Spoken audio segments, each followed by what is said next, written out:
This week's episode of Creepscast is sponsored by HelloFresh.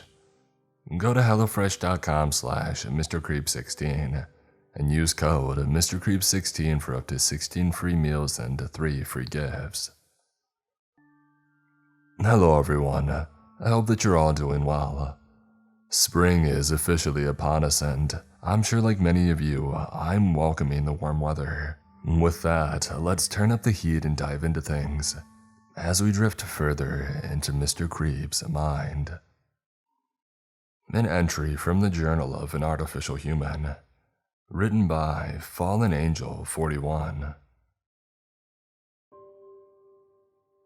My name is Lucy and I'm 17 years old.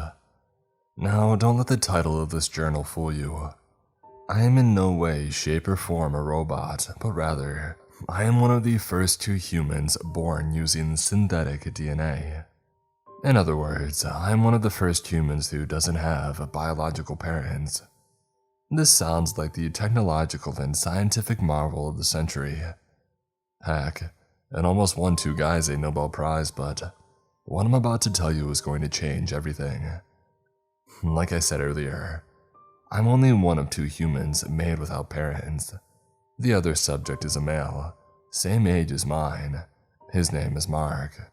Mark and I were synthesized using different proteins and chemical structures from various sources, which were then rearranged into a crude genetic structure.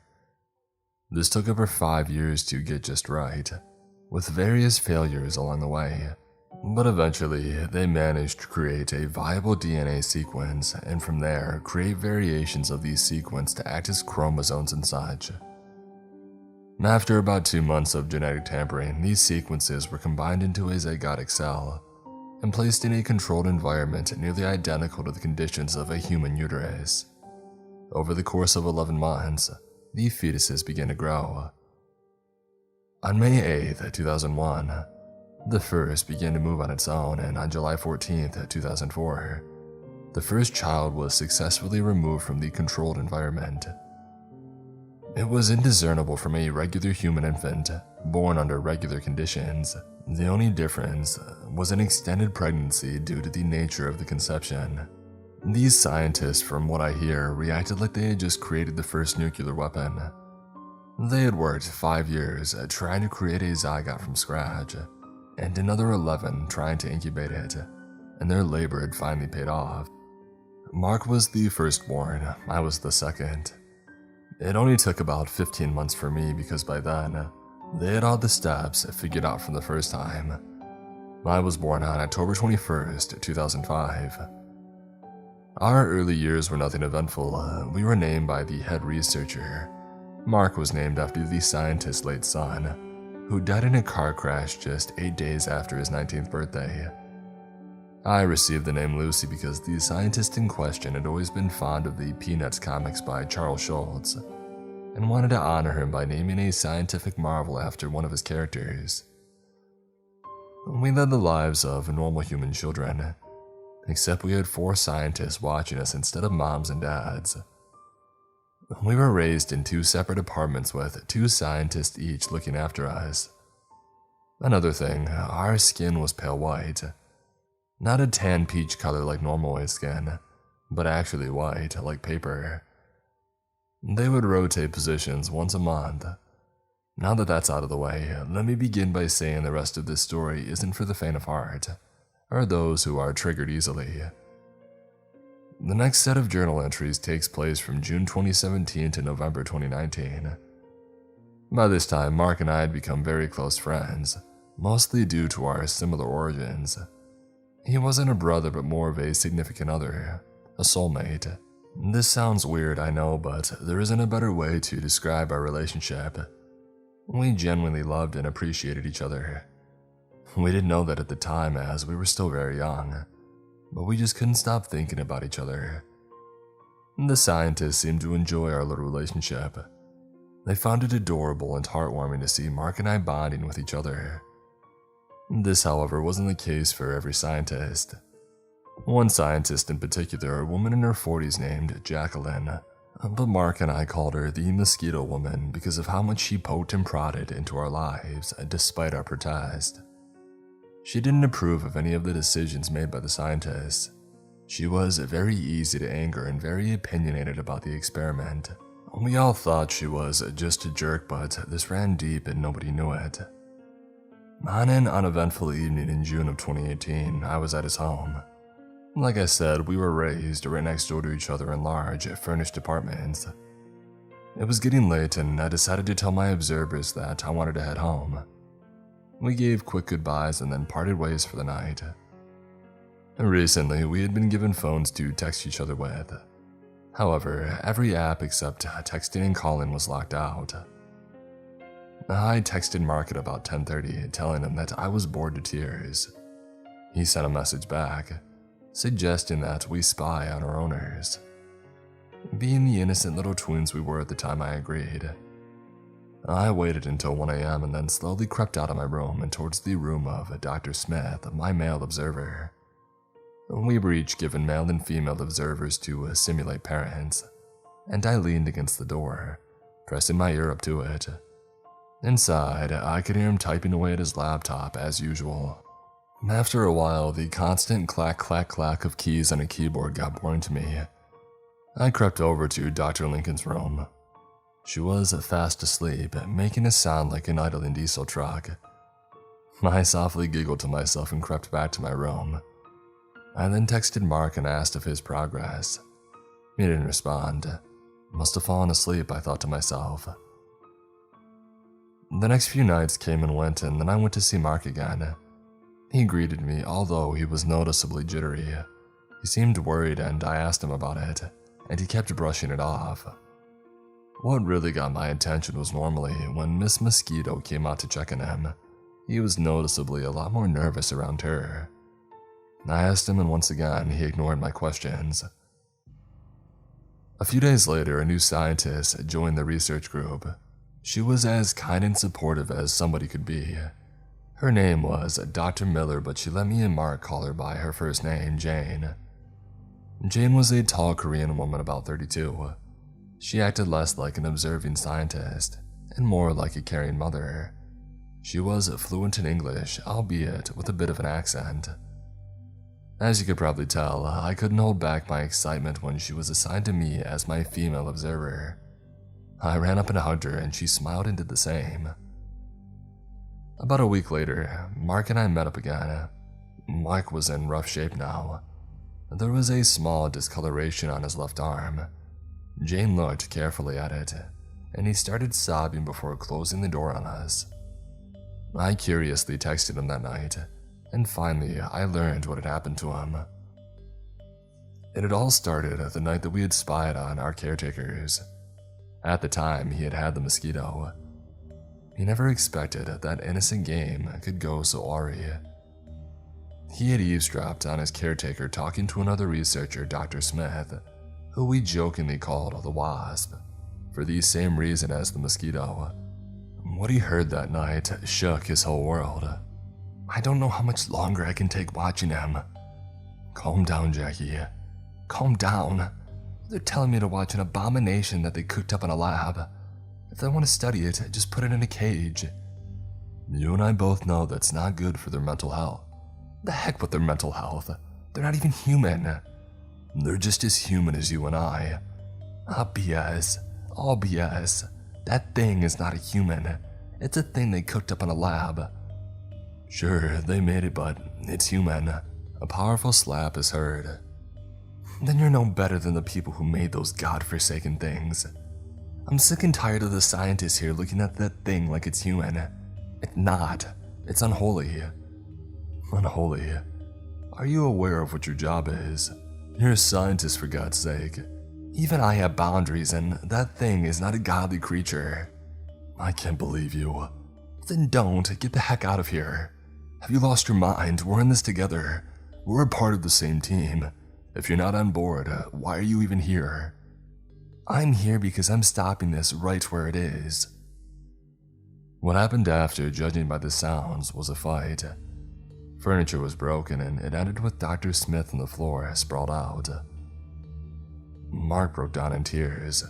Jacqueline came out of the room and picked him up by his neck, saying how he should have never been created. He managed to break free and run off, but then Jacqueline chased Mark down before stabbing him 4 times and throwing him out behind the building in a garbage bag. He came back inside and treated his wounds. Jacqueline managed to convince the rest of the team that Smith had tried to hang himself, and Mark ran away. She'd even planted evidence. Since he was a child, none of the team believed him. I was furious and I was horrified. After Jacqueline found Mark in his room, she began a 4-week-long cycle of physical and verbal abuse, and nobody said a thing. After a few days, as to not raise suspicion, I asked the lead researcher to move me and Mark into the same room. He thought long and hard about the decision, and to my surprise, he agreed. When I asked what had swayed his decision, he told me that Mark had also asked, and a few of the researchers, including Jane, had also lobbied for this decision. We were to be moved into a log cabin on the river. He chose the area because he liked the scenery. When moving day came, I opened the door to a bruised Mark. I hugged him tight. I couldn't stop hugging him. I cried and cried, saying that I felt sorry for him was an understatement. Jacqueline had stopped the attacking in fear of being discovered by one of the other scientists. However, it was only temporary, as I would soon learn. I will never forget the turning point of June 9th, 2019. I had woke up to a loud bang, like a balloon pop, but with a more solid crack. And then I heard it again and then again, as I realized what the sound was. My heart crawled up my throat. I crept to Mark's room. He was shaking and crying under the bed. I hid with him as a shadow down the hallway had approached us. It was Jacqueline, clutching a firearm in her right hand. The window in the bathroom had shattered, and shuffling inside was heard. 4 more people came in. They were wearing black hoods. Jacqueline reached out to one and gave the hooded figure a small bag. The figures then started searching the house. I shushed Mark and slowly led him to a vent. I tried to usher him in, but he couldn't fit. I then remembered a story that I heard about a Japanese prison break, and I gulped.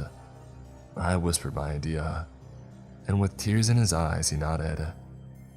I slowly and carefully took my shirt off and then wrapped it around his head. He bit down and clenched his eyes shut. I put his left shoulder against one of the legs of the bed. I grabbed his chest and upper arm and put my legs against the bed frame. I kicked hard and a loud pop rang out. Mark yelled through the makeshift gag. It was horrible to look at, but it worked. I clenched my eyes shut in fear as I slowly began to set up his other arm. I kicked back again, popping the arm out of the socket. He cried, but he managed to keep quiet. I then pushed him through the vent. He could fit now. I followed him, pushing him by his feet. I don't know how long I crawled through the vent, pushing him along. I led him to the basement vent opening. I pushed him over the grate and then positioned myself over it. I looked at the fake nails and pulled one out. I started slowly unscrewing the grate. Once unscrewed, the grate fell, causing a loud bang. A figure ran in and unsheathed a knife. He grabbed my leg and I kicked and flailed, but he easily overpowered me. He grabbed my mouth, shushing me before sliding a knife across my neck. The pain was immense, but I had a plan. I fell to the ground playing dead. It worked. I slid my sock off, holding my breath. The room reeked of my blood. I could feel myself losing my grip on life. I wrapped the sock around my neck to stop the bleeding, and I wrapped my other sock up the same way. I was softly crying. Mark dropped down, landing on his dislocated arm. He howled in a shout of pain and crawled over to me. He put his arms out and then slowly pushed the joints back in. He groaned through clenched teeth, before weakly crawling over to me. He held my neck to help with the wound. What came next doesn't come easy to me, since I was losing a lot of blood. I remember him smashing the basement window and practically throwing me out. I remember weakly telling him not to call 911 and to call Jane instead. He nodded and told her to bring a baseball bat, telling her that we had been attacked. I blacked out a bit after that. I woke up in a white room, my neck wound sealed shut with hidden stitches. I could hardly breathe without coughing. I felt like the wind had just been knocked out of me. I was a bloody, crying mess. Mark lay next to me in a separate bed. He was asleep and I saw the door handle twist and Jane walked in. He was crying and he hugged me tight. She was thanking everything there was for me being okay, and I later learned what had happened from Jane. As it turns out, the woman who tried to kill us wasn't Dr. Jacqueline. The real Dr. Jacqueline had been murdered in her sleep by an anti-scientific group known as The Journey. That's who came after me. The woman was actually named Rebecca Miller. She had a warrant for grand theft auto assault and after the incident, 2 charges of murder in the first degree. I've never been happier to see the red and blue flash of a police car. The experiment has since been suspended and Mark and I have been adopted by Jane and her husband, Kim. They're the greatest parents that I could have asked for. Due to the non-traditional origins of Mark and I, we receive a special income from the government of $200 a month, and we don't have to attend school in person. Instead, we are enrolled in an online course. I still have the scar on my neck and I cry every time I think about it. Mark has grown up to be a supportive, gentle person whom I love dearly. Now I know this probably isn't the story that you expected. You probably thought it was something about a killer robot or a crazy genetic abomination that took out anything that moves. But I'm here to tell you that we don't need tales of the supernatural or the paranormal to frighten your children at night. The scariest things that we can ever overcome are ourselves. As a last note, I love and support everyone who has helped me through my trouble. I can't thank you enough.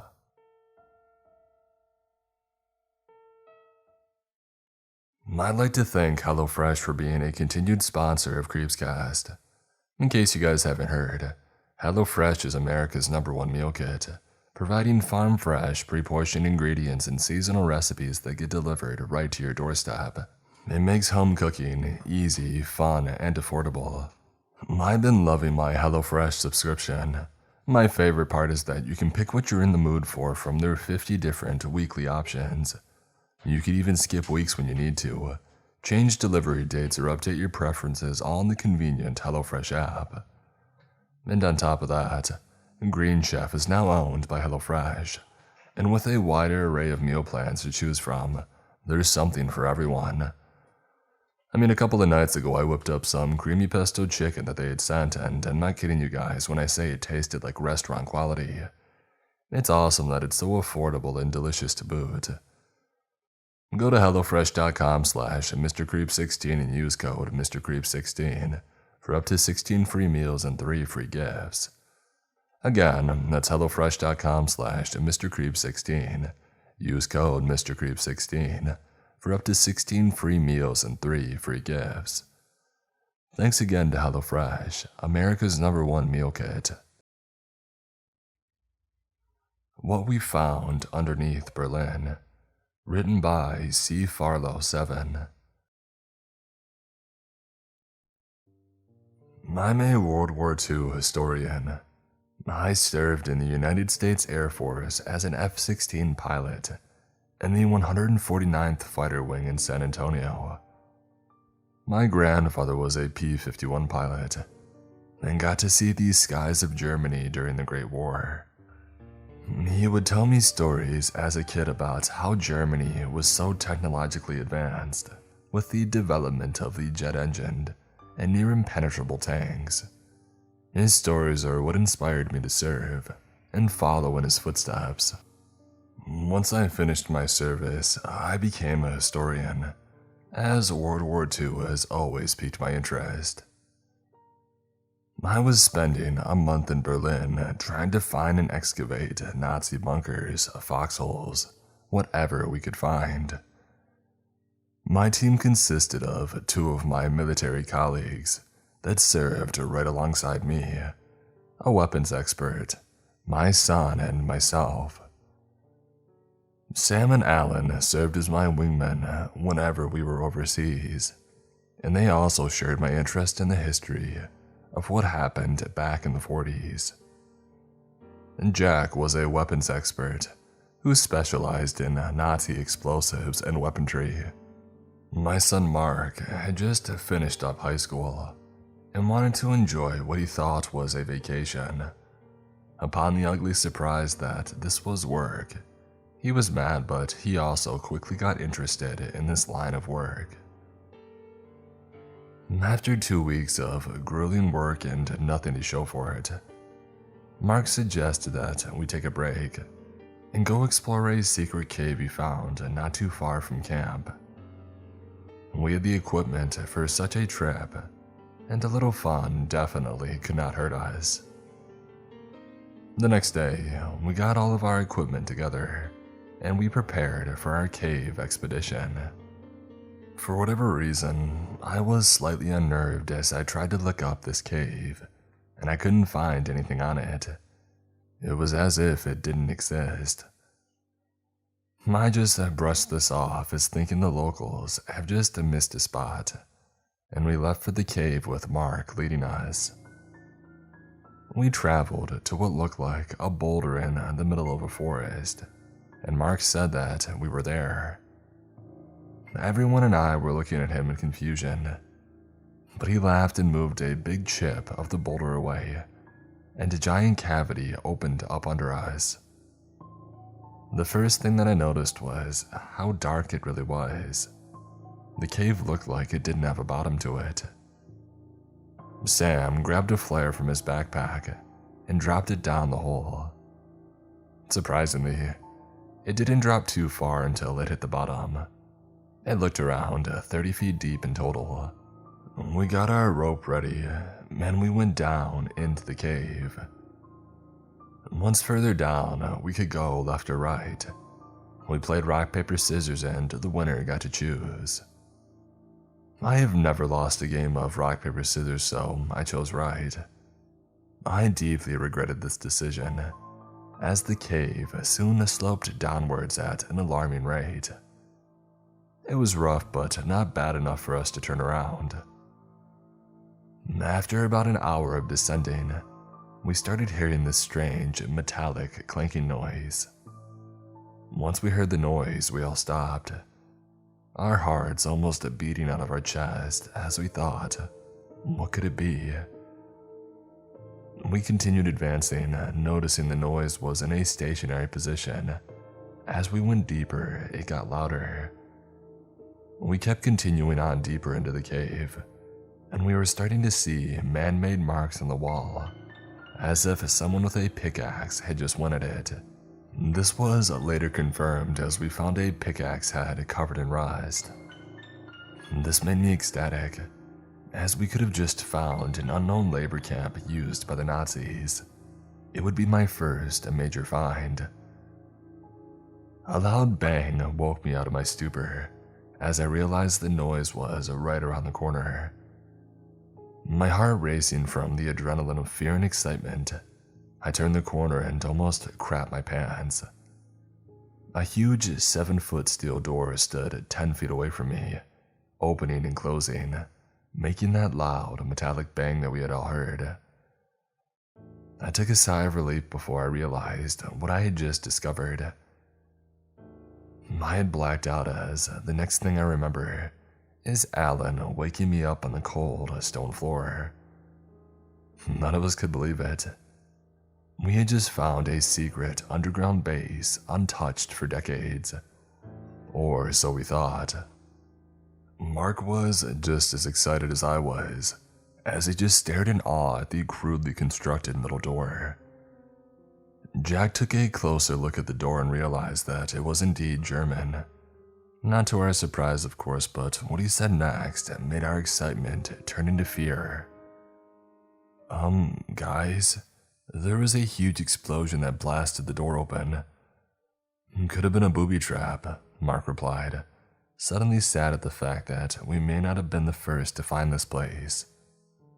Sam took a step inside cautiously, and immediately turned around and vomited. Inside the door was a room that resembled an airlock, but 2 scorched bodies lay in the middle of the room. beyond the resemblance of a human. The only way we knew what they were was by the hand of an unfortunate soul blown across the room with a ring on the finger. The inside of the ring had an inscription: "Darla, my love, 1984. Well, I guess we know when they got married, but when did they get here?" Alan said. "I'm no expert, but the untouched hand looks like it has been here for over a decade." This was true as to how many bits of flesh and bone remained. Jack chimed in saying that this must have been some serious firepower for an explosion to knock over a door as big as this one. We all spent time in silence, and then Sam said, Look guys, we need to report this in. I don't like saying this, but there's no telling what other traps there are. This is by far the coolest thing I have ever participated in, but I don't want to lose my life because of it either." I was infuriated at the thought, knowing good and well the German government would shut this place down and destroy everything to bury their tainted past. Almost in a scream, I said, "Over my dead body." Jack came to Sam's rescue, but Sam, Allen, and myself all agreed that we need to learn more about this place, as it really could be our only chance. Sam and Jack reluctantly agreed, as I apologized for my previous behavior. We all voted Jack as the lead of our 5-man group, as he knew the field of booby traps used by the Germans. After a while, we reached the end of the square room, as the identical door from the other side stood at our wake and attention. Luckily, we got the door to open up with ease, but the lack of signs saying where we were and where we were going began to make us nervous. When we opened the door, we were surprised to see that the facility still had electricity, as the lights were all flickering ominously. There was a hallway. In this hallway were 10 doors, 5 on each side. Between every door was a rectangular window that led into the room. Looking into the moss-ridden glass of the first door on the right, with the lights in the room off, I shined my flashlight inside and noticed that it looked eerily like a hospital room. The room looked like it contained a stretcher and some movable trays with syringes on them, unused by the look of them. We tried to open the door, but it seems as if it was jammed shut. The rooms in the entire hallway contained the same thing, until the third one on the left. Inside was the same thing, but a human skeleton lay on the table. I was terrified as I noticed these scratch marks on the side of the wall, as whoever this was tried to dig his way out using nothing but his hands.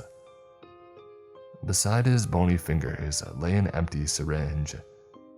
My imagination went crazy, and I wanted to know what was in the syringe. Were the Nazis testing drugs? Was it human psychology experiments? Strength supplements? The list went on and on in my head, until Mark came over to us saying that he had opened up one of the doors. Inside the room was a pungent smell, but to my satisfaction, there was a syringe full of red liquid. I stuffed it into my backpack as we ventured further into the hallway. The rest of the rooms were empty or had nothing noteworthy, unfortunately. Once we had reached the end of the hallway, there was another 30-foot hallway with what looked like an elevator at the tail end of it. On the left side was a door that had German written on it at one point, but it had eroded to the extent that none of us could properly read it. We spent around 5 minutes getting the door to open up due to the old and rusted hinges. We opened up the door to find what looked like a security office. Computer monitors were covering a wall with switchboards on the other side. We were also welcomed to the sight of 3 skeleton remains of what seemed to be these security guards. I quickly identified them as SS officers by their uniform, but each had one thing in common: a gaping hole in each one of their skulls. Alan calmly stated, "Well, I guess we know how they died. Either they did it to themselves or somebody got to them." We decided on the former because there was no sign of a struggle. But hey, none of us were forensic scientists, so it's honestly still up for debate.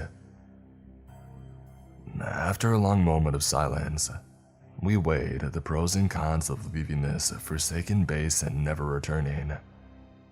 Alan, Sam, Jack, and I have seen some things that no man should ever see, as we had all served in the military.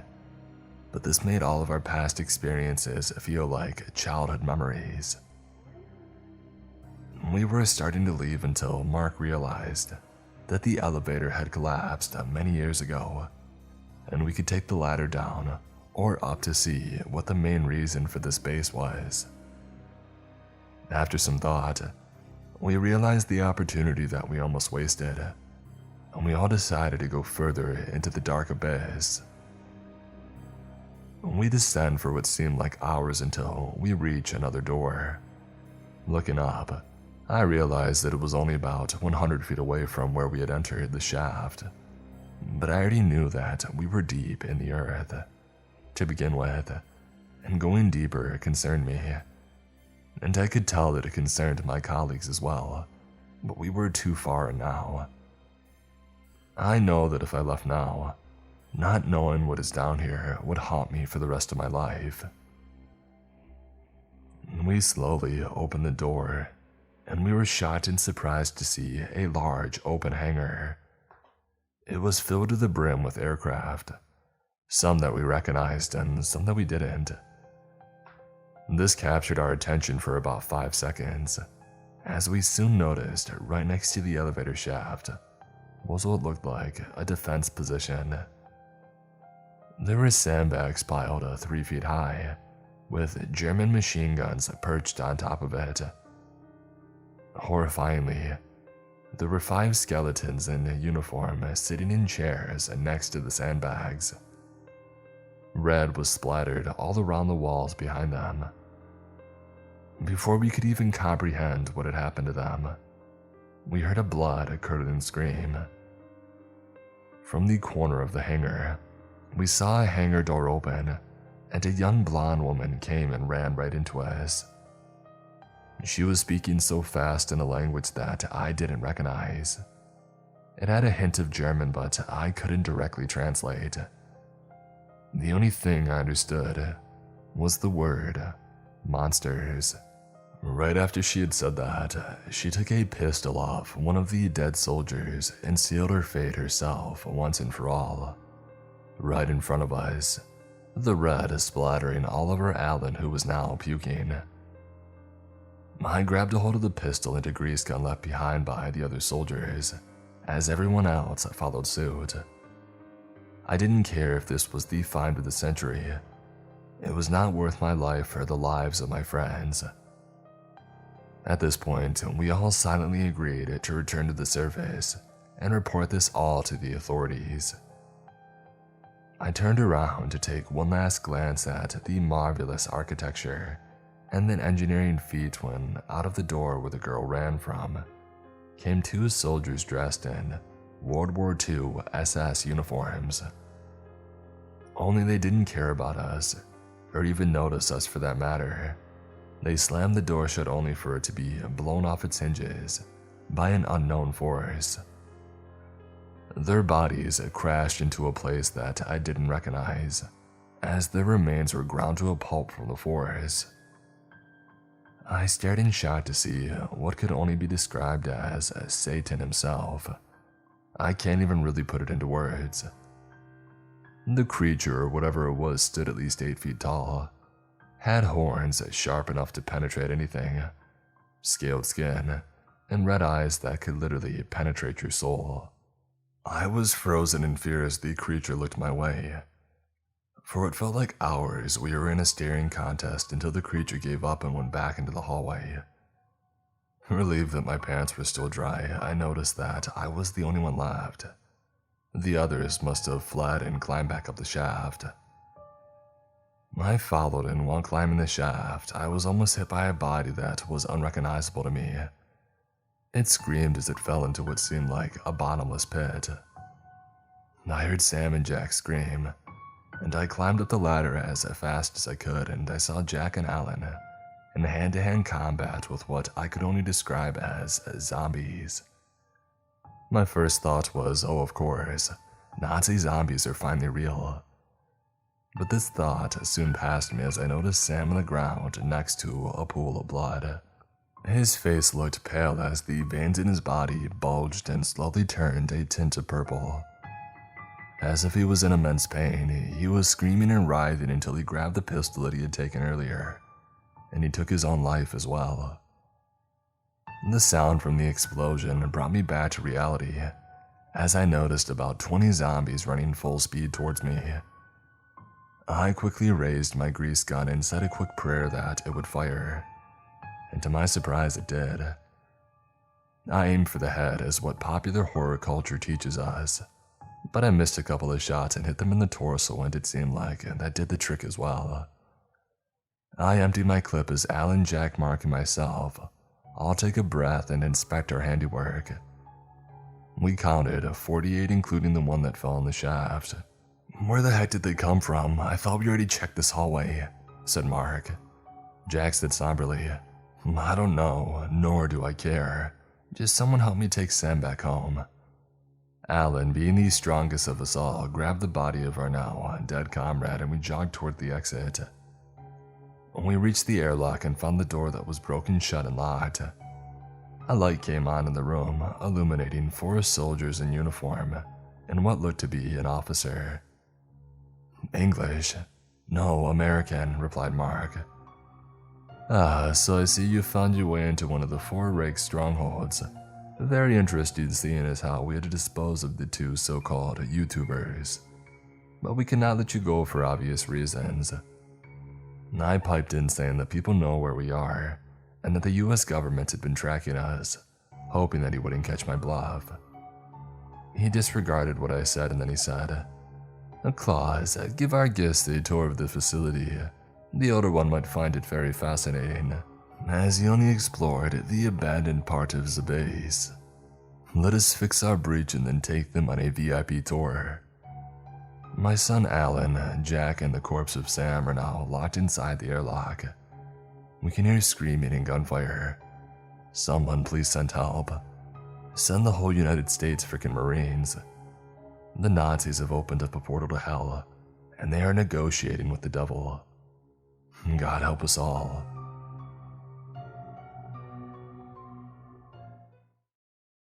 I used to deal drugs, but now I deal demons instead. Written by Beardify. My papa ran moonshine and he drank it too. He drank till he drove his family away and put himself into an early grave. I left at 16 and swore that my own kids would never grow up thinking of their father as a dealer or an addict. But it's the truth. 6 months ago, I started using the same oxy that I sold for a living, and I'd seen enough pellets to know that it was only a matter of time before my life crumbled like a house of cards. I tried everything. Doctors, rehab, even locking myself in an abandoned cabin up in Papa's holler. Nothing worked. Until I found Reverend Elijah Bledsoe. He cured me with a single touch, and I'll stay cured, as long as I follow the orders. "The Lord giveth," the Reverend said, with a knowing little smile, "and the Lord taketh away." Before I got hooked, I thought that I had saved up enough to leave pill running behind forever. Now I'm on another continent, living on the charity of the church, and I'm starting to think that the tasks assigned to me here are even more dangerous than dealing. Reverend Bledsoe didn't tell me everything all at once. He upped the dosage slowly. At first, it was just clearing drug dealers off the streets and around the mission. It was violent work, and it made sense why he'd been looking for a guy like me to do it. But then my orders got stranger. Follow the dealers. Report any sudden changes in their appearance or behavior. Any unnatural weather events or power outages that occur nearby. The Reverend was asking me to look for something without telling me what it was. By the time that I finally found out, it was already too late. I had just finished giving my report to the Reverend in his study, a bunker-like room in the basement of the mission that looked like it had been built to survive a nuclear war. Bledsoe had added a Turkish carpet, wood furniture, bookshelves, and warm golden lamps, but they didn't take much away from the grimness of the place. Reverend Bledsoe took his personal Bible from the inner pocket of his suit.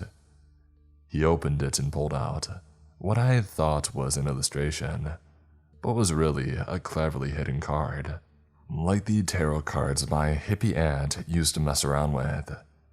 It had this odd design in the back, like a closed eye inside of a hand. Do you know what this is, Brother Andy? Have you ever seen the Ads or any of the others with something like this? I wasn't sure. I need you to find a young man from the neighborhood.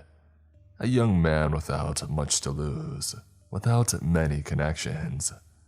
I'm sure you know the sort that I mean. I did. I had been that sort of young man before, too many years ago. You need to collect something from him.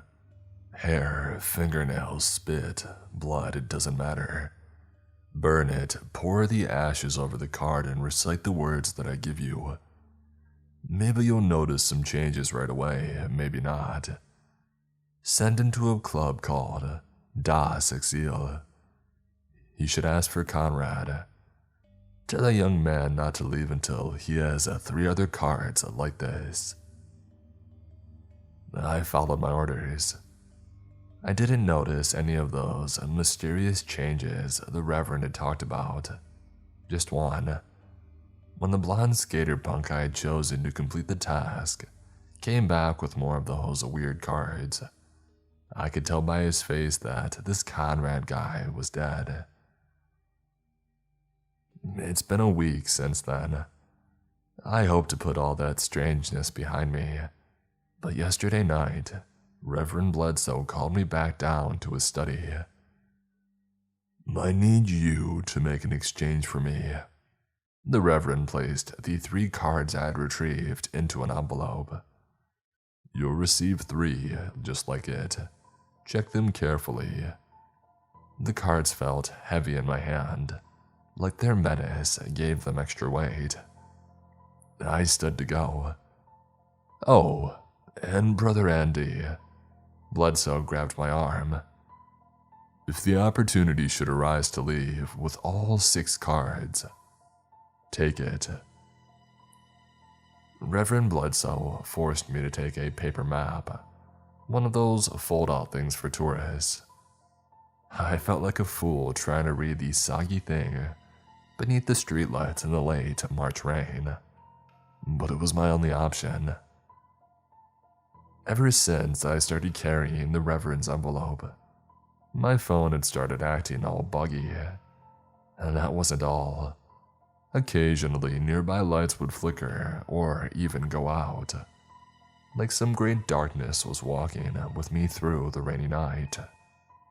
The Reverend's map led me to a rundown warehouse district, the kind of place where the only living things were weeds and stray cats. At least we wouldn't be disturbed, I hoped. Delivery warehouse, side door B. It swung open as soon as I got close. Stepping into the huge, empty space was like stepping into the belly of some monstrous sea creature. 3 men stood behind a table. A single red candle was the only source of light. It made me think crazily of ambushes, night vision goggles, knives in the dark. I sauntered up to the table with confidence that I didn't feel, and I laid down my envelope.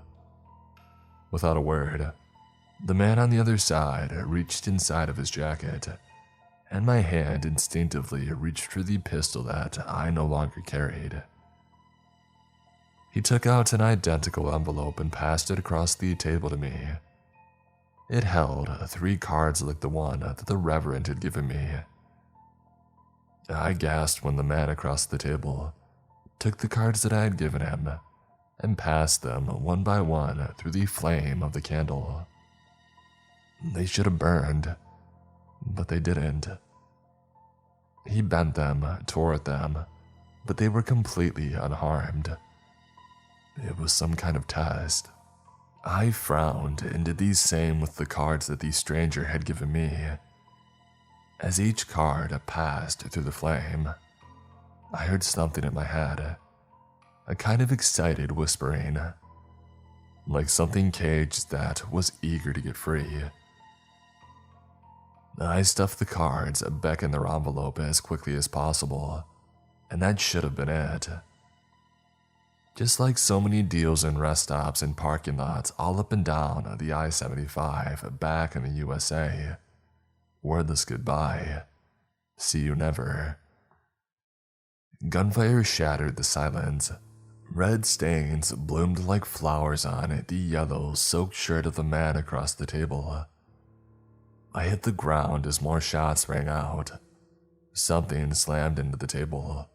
The candle went out. I crawled behind some shelves, and the stranger's ragged breathing and the running footsteps of our attackers was ringing in my ears. The stranger was dying. That much was clear, but he wasn't going quietly.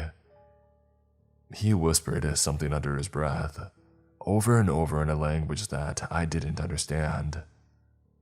Biezaliel, Biezaliel. Gusts of cold, dusty wind began to blow toward the dying man behind me, but I was too busy trying to stay alive to worry about the weird indoor weather. I kept moving on my hands and knees toward where I hoped the wall would be. I was crawling blind through a maze of broken wooden pallets, cardboard boxes, disused equipment.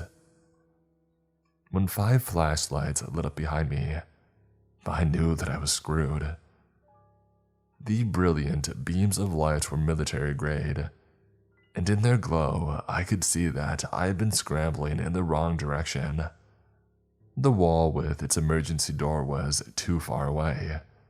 I would never make it without being seen, and if I ran, they would gun me down for sure. I thought of Lee, the look on his face the first time that I took him fishing, and then Amber eating a huge plate of pasta at the kitchen table after her track meet. So many memories, and here I was, about to lose them forever.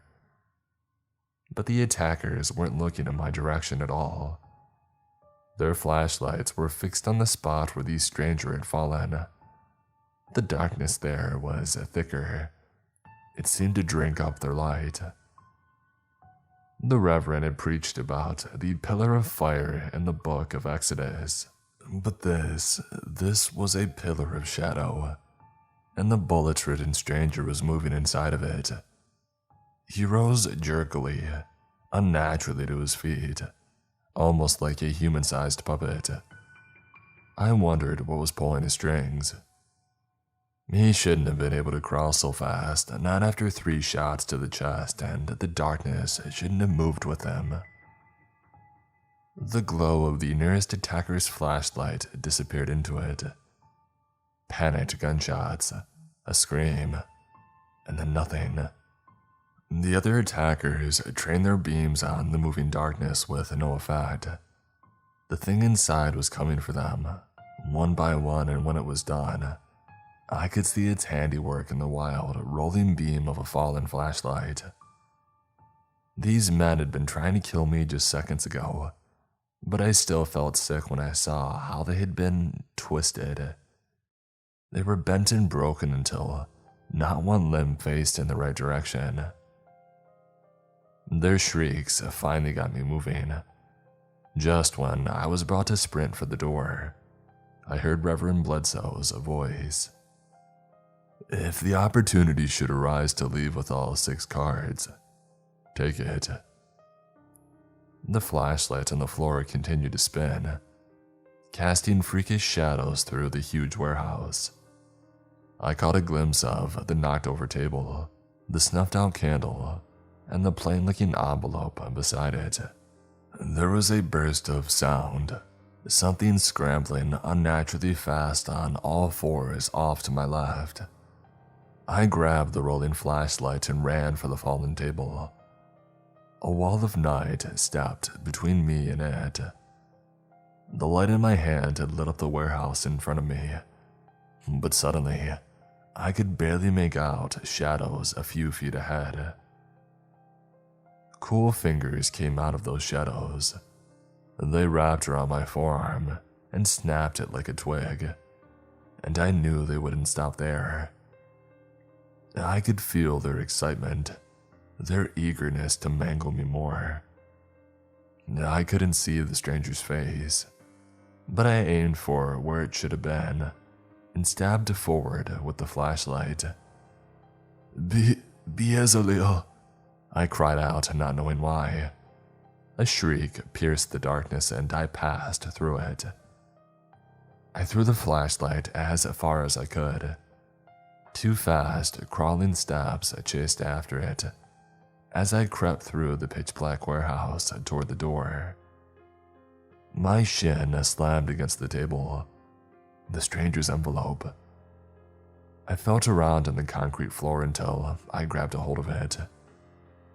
An angry, guttural roar and the echo of a shelf being ripped down let me know that the flashlight had been found. I was out of time. I ran my shoulder into the door and burst out into the night. Distant sirens told me someone had finally heard the gunshots going on. I smirked in spite of the pain from my broken arm, wondering how the authorities would explain what was inside of that warehouse and what wasn't. There would be no sign of the thing that had shattered those men so horribly. I knew that because, as I staggered back toward the mission, I took one last look over my shoulder. The stranger, or the thing inside the stranger, stepped out through the delivery door. Its movements were much less jerky now, more natural. It snapped its twisted neck casually back into place and closed its suit jacket over the bloodstains on its shirt. Its eyes met mine, and for a second they were no longer the sad brown eyes of the stranger from across the table. They were the color of ink, with pupils as white as an arc welder's flame. The next thing that I remember, I was pushing my face off of the wet, nasty sidewalk with only one working arm. I had fainted. The thing wearing this stranger's skin walked calmly away in the opposite direction, laughing to itself, laughing like a condemned man finally set free. The streetlights above it flickered out, one by one, as it passed.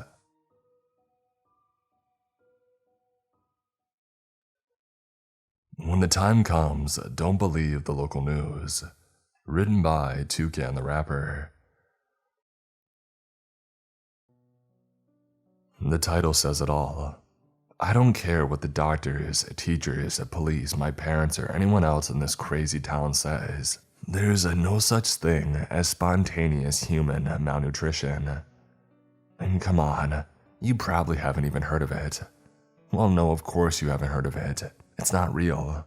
Spontaneous human malnutrition, or SHM. Those 3 letters didn't just ruin my last year of middle school. They ruined my life. It's like every adult in town has gone mad. People don't just... they don't. How do I even begin? It started during the lockdowns, and it wasn't until the 5th or 6th case that the local news started putting the pieces together. That's 3 weeks after Grant and I started our investigation. We knew something was up from the 3rd victim. Why? Because the 3rd victim was Doug's mom. Doug is or was the 3rd member of our cafeteria loser musketeer setup. When his mom, when whatever SMH actually happened to her, she was in the background of our weekly D&D Zoom session. Doug was shaking dice and praying to the nerd gods for a critical, when a weird noise came from his audio. It was barely half a second long, almost too quick to notice, but it was loud. Like really loud. So loud that Doug jumped a few inches into his seat and dropped the dice. Grant and I never found out if Doug hit that crit. His blonde bowl cut whipped away from the screen before we heard the clattering of dice on polished wood. Me and Grant didn't really care too much about killing cave trolls anymore though. Both of us were glued to the screen playing out in Doug's kitchen. The noise had come from Doug's mom. She had stumbled into shot, clutching the kitchen sink. She was vibrating. Not trembling, not shaking, vibrating. The motion didn't seem to be coming from any of her muscles. It was rapid jolting like that caused by pneumatic tools rather than fits and convulsions. She had fallen to the floor by the time that Doug had reached her, totally rigid and still jittering so fast that her form on my screen was barely more than a blur. From the angle, I couldn't see too much of what was going on. I saw Doug reach down to touch her, heard him yelp in pain, started yelling along with him when he recoiled and held up these stumps where his fingers had been. My speakers screeched at the moment he made contact, a horrible, shrill grinding with a wet edge, the exact same noise that Freddy Gruber's elbow made when he accidentally leaned on a power sander in woodshop back in 6th grade. Doug had no color left in his face. He wasn't aware of Grant and I yelling to him through our webcams either. His mom's ankles were still vibrating, the pace now so rapid that a cloud of sawdust started billowing from the floorboards beneath her. We were all screaming, Grant and I in terror, Doug from terror into blind in agony. Before any of us could find the scrap of calm needed to dial 911, Doug's mom let out a violent spasm, and then, with no warning, she fell still. The last frames of the Zoom call were Doug standing over his mom's still and smoking body, pleading with her to wake up. I liked Doug's mom. She was like an aunt to me. I'm glad that I didn't have to see any more of her post-SHM than those thin, nearly fleshless ankles. I hadn't seen what SHM did to a person in full yet. I wouldn't have to wait long. Within a week, it would be on the front page of both the local Tribute and the Herald. At the time though, all I could do was sit in lockdown isolation and ruminate, robbing myself of sleep for days trying to make any kind of sense out of what the heck I had just seen. That was my first brush with SHM. We were locked down so I couldn't get to Doug. By the time the quarantines had finished, he had been sent off to some institution. That's how Grant and I knew that we had to keep our mouths shut. Doug didn't, you see. He was very vocal about what he saw, and even more vocal about how spontaneous human malnutrition was a load of BS.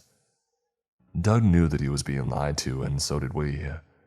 We didn't have the anger of losing our mom to drive us, though. I think that's why Doug took a different approach. He didn't think sleuthing would get him anywhere. Answers needed to be taken, not found, he said. We tried to stop him, but once he got the idea to set fire to a police station in his head, there was no getting it out. Yeah, 2020 was definitely one of those years for me. Anyway, as I said, Doug's mom was the 3rd victim, and it wasn't until the 5th or 6th that the media started connecting dots. There was nothing about the vibrating, of course. That seemed to be being deliberately kept under wraps. What led local newscasters to connect the occurrences was the apparent containment within our town. and the, how shall I put this, unique state the victims were found in. It's from the victims that the SHM lie was created. You won't find any info on it. I know this because I'm not stupid. One of the first things I did when the disappearances started was liaise with my out-of-town contacts. The only SHM info online is on the web pages of local schools, hospitals, community centers, and so on. Try and access any of these from an IP outside of the county. 404, my dear friends. Try to get around that with a VPN. SWAT time. It only took 2 reports of that in our paranormal investigation Discord for Grant and me to realize that we were completely alone. Everyone wants to help until helping means an armed unit at the door. But what is the SHM lie? The clue is in the name. Spontaneous.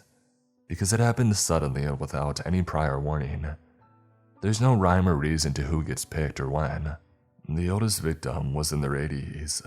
The youngest was young enough that there are too many first graders around here familiar with funerals. Some go in their sleep. Others, like Doug's mom, when they're humdrumming through their daily grind. And there's no sign that it's coming either. Well, that we knew of at least. It wasn't like any of the victims were around to recount what they had experienced in the lead-up. Whatever happens, it happens suddenly. Nobody reported feeling unwell prior to getting SHMD'd. They're fine one second, buzzing so hard that they're dangerous to touch the next. The human part is obvious. It's the M in SHM, the malnutrition. That's the biggest part of the lie. A local doctor coined the term based on the state victims were left in after the deadly superconvulsions. No matter their size beforehand, every SHM victim came out the other end looking, well, malnourished. Extremely malnourished. The kind of malnourished that the term 0% body fat was made for. They showed a couple photos on the news and in the papers, like I said. Pictures that all came with a disclaimer that sensitive viewers would find them distressing. Apparently, we're all sensitive viewers when it comes to SHM. Even the local news anchors. It's a shame, actually, that the internet blacklisting means the clip of a 76 News host, Chip Dallas, bursting into tears live on air won't make it to YouTube. Despite the grim context, it's still pretty funny to see such a corny POS lose their crap so bad. We didn't think it was funny at the time, though, of course. Took a few days of emotional distance before we found enough teenage edginess to force a laugh at his blubbering. Mainly because it meant we both had to lie about the fact that we had been crying too. It's the eyes that do it. Nothing prepares you for them, even in a photograph.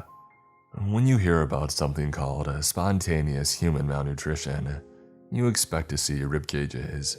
You expect to see bones and joints sticking out at odd angles, draped in a sheet-thin layer of near translucent skin that leaves nothing of the anatomy within its imagination. As harrowing as seeing those peeled back lips, those teeth sticking up jagged and crooked from shriveled gums. It can be if you're not blindsided by them. The sight of their distended bellies is haunting, sure, but if you've ever seen what normal malnutrition looks like, then you're not in unfamiliar territory. The severity of it will take you back, no doubt. Being able to see every crease and fold of a person's lower intestine is jarring, even if you're given a heads up after all. Despite your shock, though, these things won't create any kind of cognitive dissonance for you. They're about on par with what your brain will conjure when you read the phrase, died of starvation. The eyes, though, no amount of disclaimers or warnings could prep you enough for the eyes. The first thing off was the look of the face surrounding them. Every single SHM victim I've seen had the same expression. Terror, complete and utter terror. All of them died screaming. The eyeballs themselves are far, far worse though. Unnatural. No disease can do that, and I know because Grant and I had researched it for weeks. It doesn't matter what color your eyes are before SMH. When you come out the other end of it, they'll be black. Not black like coal or like ink or shadow. Black like the darkest reaches of a deep space. the kind of black that absorbs all light, so nothing twinkles or shimmers in them. You've seen a shark's eyes, right? Imagine them but 1,000 times darker. That's why everyone watching Chip Dallas's 76 News special on the mysterious new disease that had so far taken 6 people was crying, screaming, or laughing uncontrollably. Not everyone lapped up the disease lie though. It's a small town, but it's not that small. We've got 2 high schools. And Grant and I were far from the only ones who saw SHM for the BS that it was. You know what they say about the truth though? A lie can hold it down and beat the crap out of it before it even knows it's in a fight. Doug was the first non-believer to get, as we were told, sent away. He tried to burn down a police station though. When they took him, we weren't at all very surprised. It wasn't until Brian Jarek's quote-unquote suicide that Grant and I realized just how far the mayor, police, government, military, whoever was prepared to go to keep everything covered up. It was 6 months after the first SHM case, so that's about 102 confirmed deaths for context. At the regular nightly vigils, the townsfolk would say nothing, with their lips but everything with their furtive glances and nervous floor fixations. Brian Jarek was a local podcaster. Before SHM, he had talked mainly about nature trails in the closest national park, or shows that were coming through one of the 3 theaters that we boasted. As the epidemic unfolded, this all changed. Brian saw through the BS too, and he was very vocal about it. He had the balls to ask the questions on his podcast. Grant and I would only whisper to each other in our quiet corner of the cafeteria. If it's a disease, then where's the CDC? Why isn't this gained national or international attention? What kind of disease turns your eyes like that? Where does all the body mass they've lost go? How can they vibrate so fast it sands down wood, but they remain physically unscathed? Why isn't it spread outside the boundaries of our town? Why aren't the death certificates public? How come their clothes look ragged and old by the time they stop moving? Brian became a firebrand, a preacher voicing the doubts that we all shared, the questions so many of us had but were all too afraid to ask. He had known they were coming for him too. You can probably guess the story. The night before his disappearance, he abjectly stated that he would under no circumstances end himself. When the first guy to point this out on Facebook was reported dead an hour later, the message became pretty clear. After that, pretty much every public doubter and worried citizen kept their mouth shut. Grant and I didn't accept it though. We couldn't. It wasn't a disease. We didn't know what it was, but we knew that there was no such thing as SHM. We were being lied to, and unless we could figure out why, we wouldn't be safe. We both begged our respective parents to move out of town, of course, but you can imagine how that went down. Grant's dad told him to stop being a baby. Mine sat me down and gave me a lecture on the importance of not running from your problems. Both of them and our moms bought into the lie of it all. And I'm not going to lie, so heavy was my sense of helplessness that I cried myself to sleep most nights after that one. If it weren't for Grant, the sense of isolation, that feeling of being the only sane one in the nut house, it would have broken me. Grant's not me. He's made of tougher stuff. Whereas I retreated into existential despair, Grant decided Brian Jarek's death as the catalyst to get up and get stuff done. That's why he was the one that managed to gather the puzzle pieces and put them together. It took him a little while though. A few months and several dozen more bodies happened before the morning he arrived at my door with a cardboard box full of laptops. I still remember his expression as clear as day. It was the phrase, "I've got it done," personified. But where his wide grin wore the phrase triumphantly, his eyes bore it with guilt, shame, and fear. He made me help him carry the box up to my room to dump the dozen or so old laptops onto my bed. I had to run through every variation of what the heck that I knew before he spewed a rambling, near breathless explanation. He had started with the footage recorded from our D&D session. He had been planning to keep it a surprise, but he had been recording them to put together an animated highlight reel for Doug's birthday. I was a little annoyed at the invasion of privacy at first, but more irate that Grant had kept this a clue for me.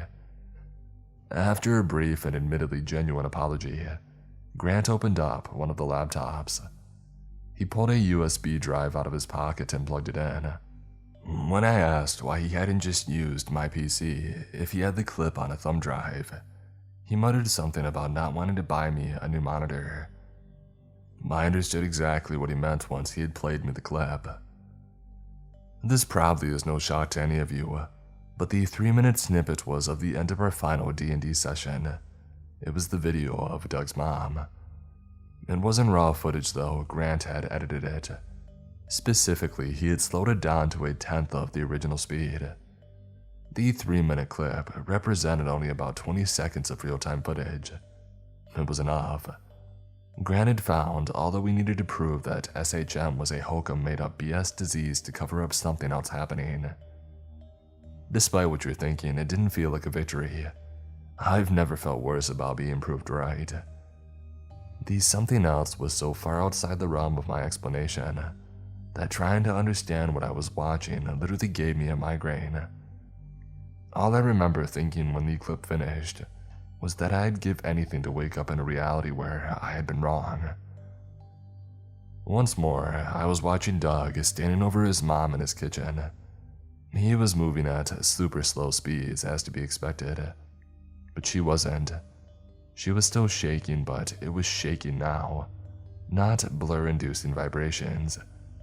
Her speed was still faster than it should have been, but thanks to Grant's editing, we could see what she actually was doing down there. She was writhing, kicking, flexing every joint in her body with jolting spasms that bent them into contortionist-like angles. To my disgust, I realized that what I had thought was the natural crack and pop of slowed audio was actually the snapping and crunching of bones and cartilage. More than once, she had twisted into a position that showed more than just her ankles. We saw her legs, saw the flesh on them shrink away in a matter of seconds. We would catch glimpses of her hands, of the skin around her digits, vacuum sealing the bones so tightly that fingernails splintered and cracked. Only once did we see her face, and it was one time too many. She spasmed forward, folding inward without warning until her temples touched her toes. Her eyes were burning.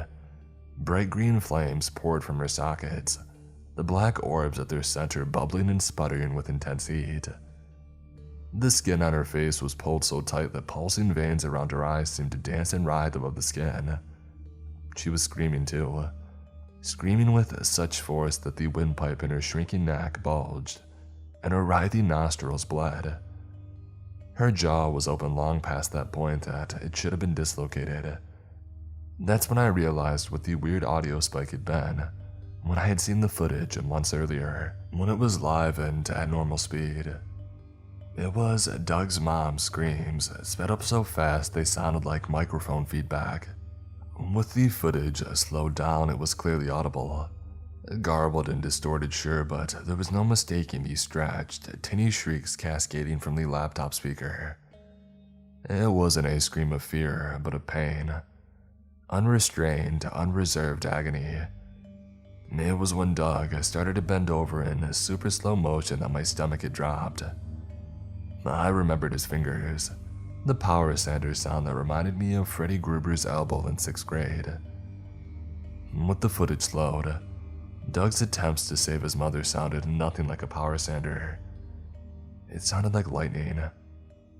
The moment the tips of his fingers were within 6 or so inches of the top of her head, there was an almighty crack, a booming thunder so loud that the speakers screamed for a few seconds before falling silent.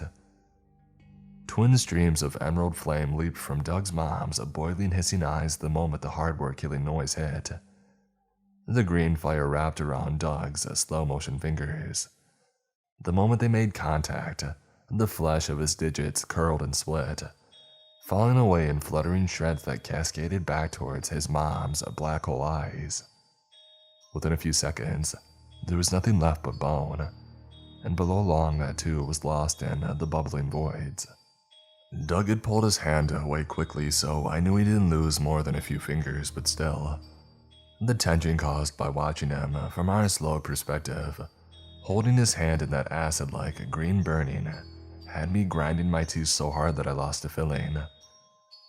The relief I felt when he finally pulled his hand away was short-lived, however. The worst of Grant's discovery was yet to come. That's the moment that they arrived. I can't describe them to you because I've not actually seen them, and neither has Grant. That's the thing though, you can't. The way you can't see them though, that I can describe really clear, even though thinking about it too long makes me so queasy that I nearly puke.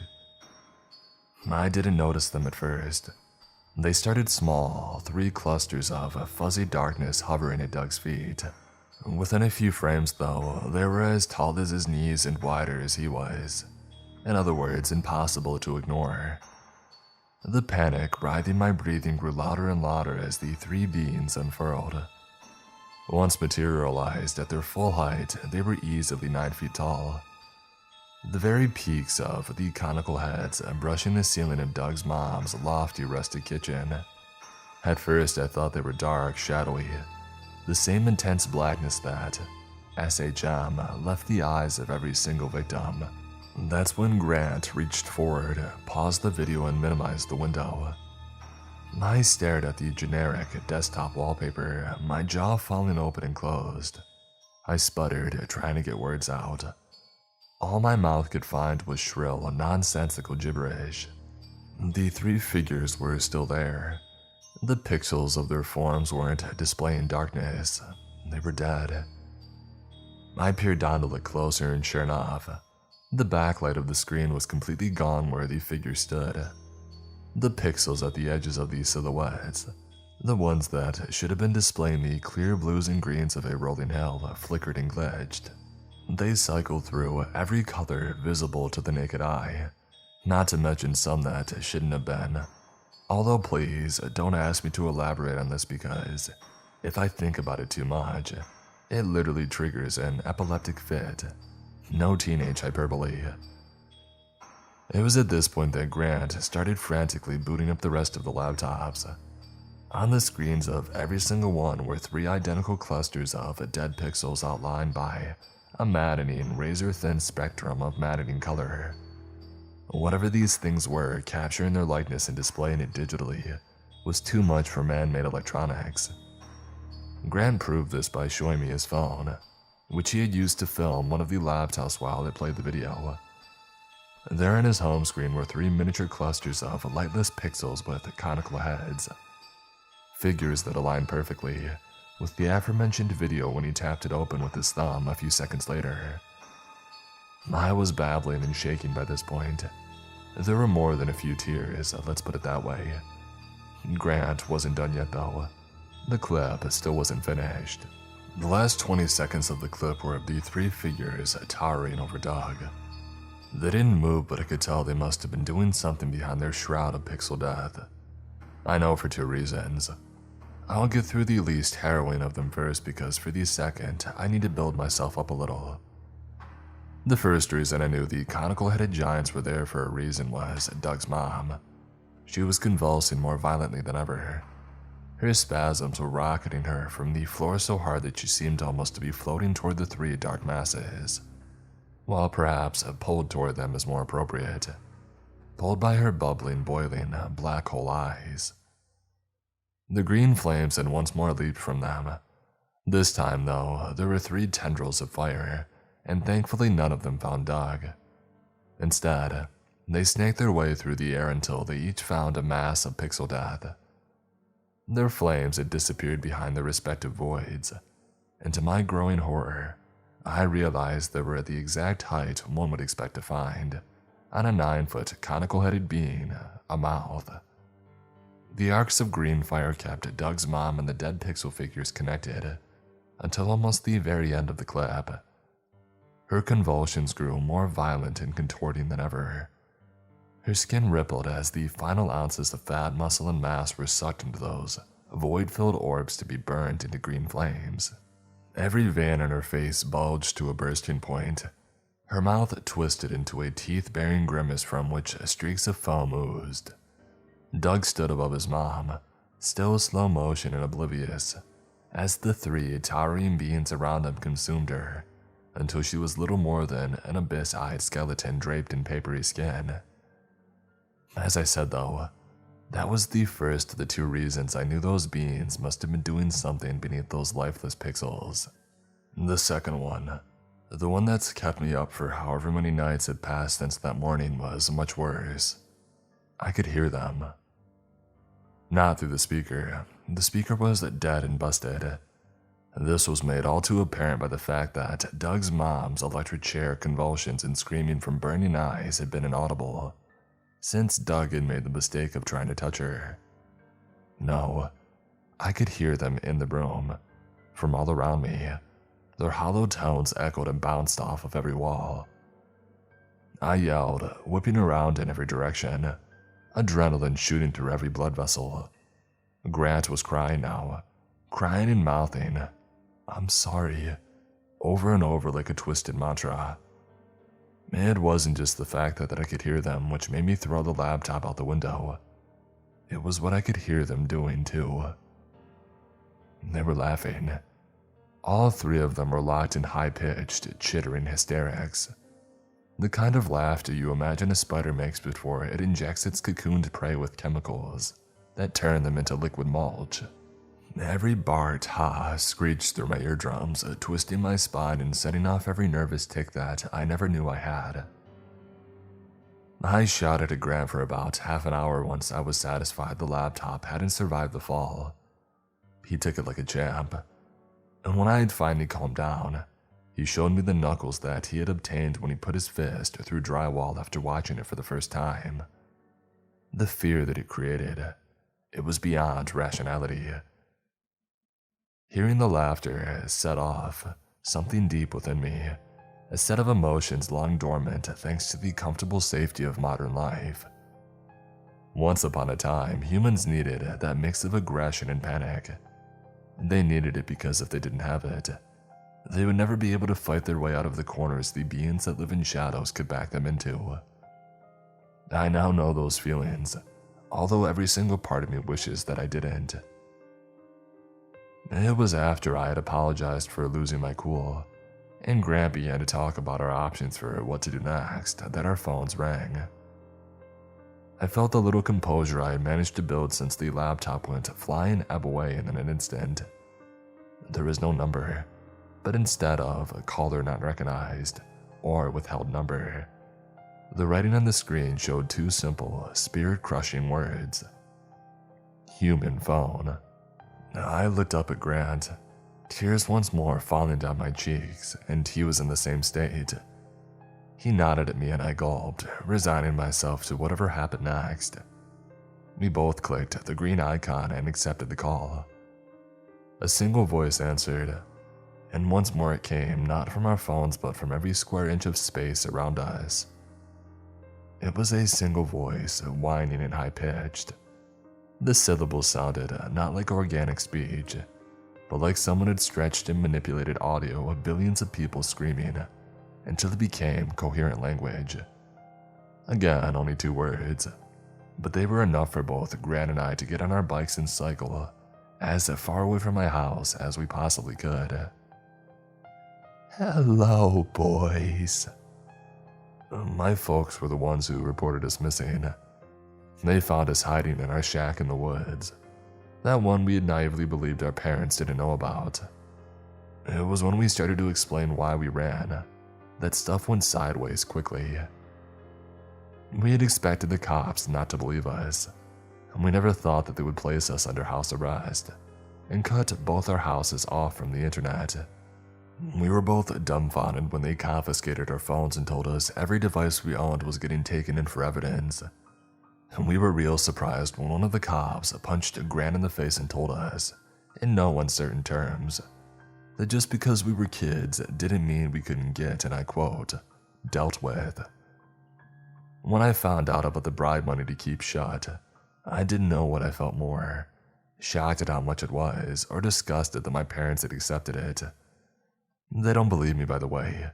They're upset that we tried to leave town at, and again I quote, but from my dad now, a time when the community needs to come together and not do anything to rock the boat. That was all a week ago, and I haven't slept since. I also haven't heard from Grant. I have been watching the news though. 17 more have gone in the last 5 days. 17 more people burned away and consumed by whatever those things are. And our police at the very least are in on it, keeping it covered up. Not just keeping it covered up, but allowing it to happen. I know that it runs deeper though, and it has to. What else would those scientists in hazmat suits keep showing up outside my house at night? Why else would a black van be parked across the street every morning, noon, and night? Why else would 3 police officers resign due to a conflict of conscience and die under mysterious circumstances the night afterward? Whatever is happening in my town, it's big and it's being kept quiet. Not only kept quiet, it's being allowed to happen. I stole my dad's work phone to post this and hoping that it gets out there, that it makes it past the blacklist that they've got in place. That's part of the reason I've admitted the name of where I actually live, though no doubt I have scrapers mining every search engine for it. I mean, come on, it probably won't work, but I'm plumb out of ideas and honestly, way beyond desperate at this point. This isn't a send help now post because the help is half the problem. This is so you can be on alert. If you get wind of anything that sounds even remotely like SHM, skip town, leave. Especially if you live in a pokey little cult-like quiet town like mine. I don't care what you think of your neighbors. Forget everything you know about your friends, your family. When stuff like this hits the fan, they will play along with the lie. As I've said, this doesn't seem to have spread beyond the town limits so far. Whatever those beings are they picked here as their hunting ground. They could move though, or there could be more of them. Who knows how many ghost towns and dwindling populations are actually whole communities being deliberately fed to these things. The US is a big place. You really think anyone would notice if Podunkville in some random county vanished slowly over a few years? Well, that's what's happening here, and nobody around me is trying to stop it. My parents, the news, the police, the mayor, everyone with any kind of authority are doing what they can to make sure that we sit tight and let it happen. There's no such thing as spontaneous human malnutrition. There never has been and there never will be. But because the idiots around me refuse to stop insisting otherwise, I'm going to get consumed by, no, screw it, screw the house arrest, I can't stay here. Those things know who I am and know where I am. They'll be coming for me sooner or later. House arrest, I don't even care. I've got nowhere to go but, Jesus Christ, that footage. Dying alone and starving in the forest would be much better than that. Dad, if you're reading this, I'm sorry. I don't want to know what it feels like to have eyes that burn like dying suns. I'm not going out the way that Doug's mom did. The way I know you're hiding from me that Grant already is done.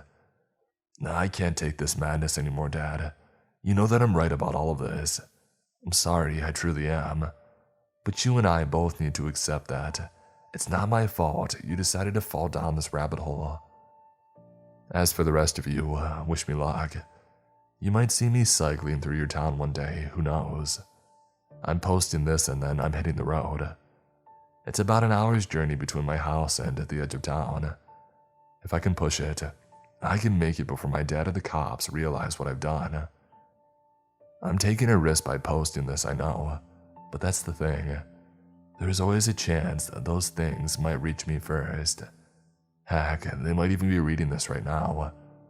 They've already proved they can mess with our phones. It wouldn't be a stretch if they were watching me type this right. No, I can't think like that. Gotta focus. Gotta remember that as risky as leaving is, the risk of staying is always higher. It's a certainty. I'm going to be keeping my head down so you won't hear from me again. But keep your fingers crossed for me, please.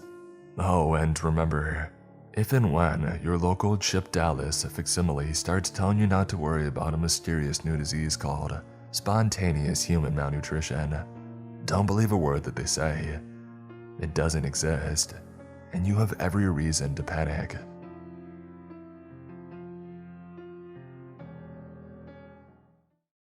My friends and I discovered a top-secret experiment while camping. Written by Rude Project 9. The campfire was warm. I liked this setting. Seth and Colton were on either side of me surrounding the fire, staring at it intensely just like me. We were all alone in the forest. I told them that I needed to get away from my family. I loved being in the wilderness, and though I was often a solitary person, my best buds were the only people that could comfort me in times like this. Thank you guys. I know sometimes I'm not easy to be around with my moods and everything, but this truly does mean a lot to me, and coming out here to accompany me in the forest. The forest that we were in was vast, but we were on the edge and near the trail, and if we got in any danger, we came prepared with tons of camping gear and a GPS, plus some physical maps too. Strangely though, this small area seemed to be unmarked on the map. However, I figured we didn't need to worry since we were prepared for everything else. It also helped that it was January and no one seemed to bother with being out here, since they were all seemingly wrapped up in their New Year's resolutions. Seth responded, "Hey, of course, Matic, my little bro." He rubbed his knuckles on my hair semi-affectionately, and I pushed his hand away since I really liked physical contact, especially out of the blue. I stared at Colton awaiting a response. He might have been the bag of rocks per brains in our group, but he was my friend and that was all that mattered to me. "Hey Colton, you there, man?" I waved my hand in front of his face. His eyes were dull and distant as if he was zoning out, and then he suddenly snapped up and exclaimed, Gotcha, sure, I'm here." He laughed, content to see me alarmed by his jump scare. "What the heck, man? Whatever, Colt, let's see if we can get some stories going. It's getting dark out. It's the perfect time for some stories, don't you guys think?" I said while discerning their reactions. I wanted to escape my bleak reality by at least telling each other some stories, especially scary ones. Colton's ears perked up when he heard that. "Alright, I got one. Prepare your ears for this one." It was a late summer night. 3 guys around our age went out for a little late night snack. They had hopped in their truck and along the way they spotted some, let's say, strange things. Colton looked around at Seth and I to gauge our reactions. I had no reaction, but Seth was vaguely curious. Colton continued. "The guys had seen fires burning in the distance while driving, but they couldn't tell from what. As they got closer and closer to the store, the fires seemed to get closer, as if they were moving in on them. This was in the middle of nowhere, so seeing fires was odd but not the oddest thing in the world for them. But to see them move was definitely out of the ordinary. The fires started moving at a much quicker pace, gaining on the truck. The guys were getting scared at this point, so of course they sped up. The fires, however, spread to the road and stopped in front of the truck, so the guy driving the truck decided to stop. The other guys were confused as to why he would do that. The guy driving says, "We can't outdrive it. We've been driving for 15 minutes now, and the fires have matched our pace even when we speed up. I think I'm gonna go check to see what it is." The other 2 guys in the truck were shocked. They couldn't believe that he decided to confront what appeared to be fires that can move and keep up with the truck. As he jumps out, he seems to be in a kind of trance, and they see him disappear into the dark. After about 10 minutes, they start to worry, and they decide to go out and look for him. To their surprise, he's burnt to an absolute crisp.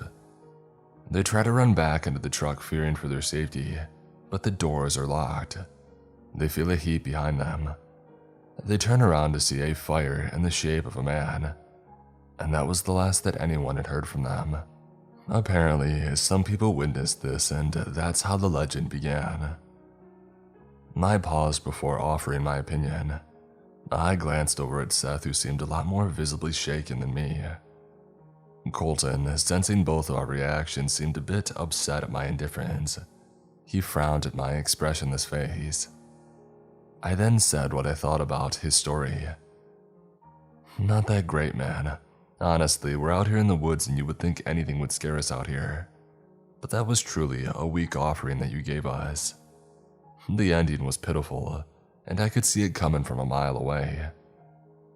I tend to be very blunt with my opinions, especially when I'm not exactly in the best mood. Colton scoffed. Alright, you know what? If you're not scared, how about you tell us a story then? He elbowed Seth while smirking and waiting to see my response. I decided against it. It was getting late and the sun was beyond the skyline. Let's call it a night. We can maybe hike the trail tomorrow night. I'm kind of tired and I'd rather not do anything else right now. I'm more of a morning person anyway. If you guys want to stay up, feel free to though. Seth and Colton decided they would stay up for a few more and I headed into the tent to get some shut-eye. I closed my eyes and tried to imagine tranquility. The forest was quiet, barring the birds and small insects that would stay up into the night. But those noises functioned like ASMR for me.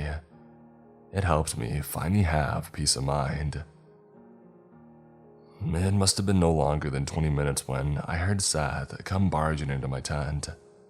I expected this sort of thing from Colton, but not from Seth.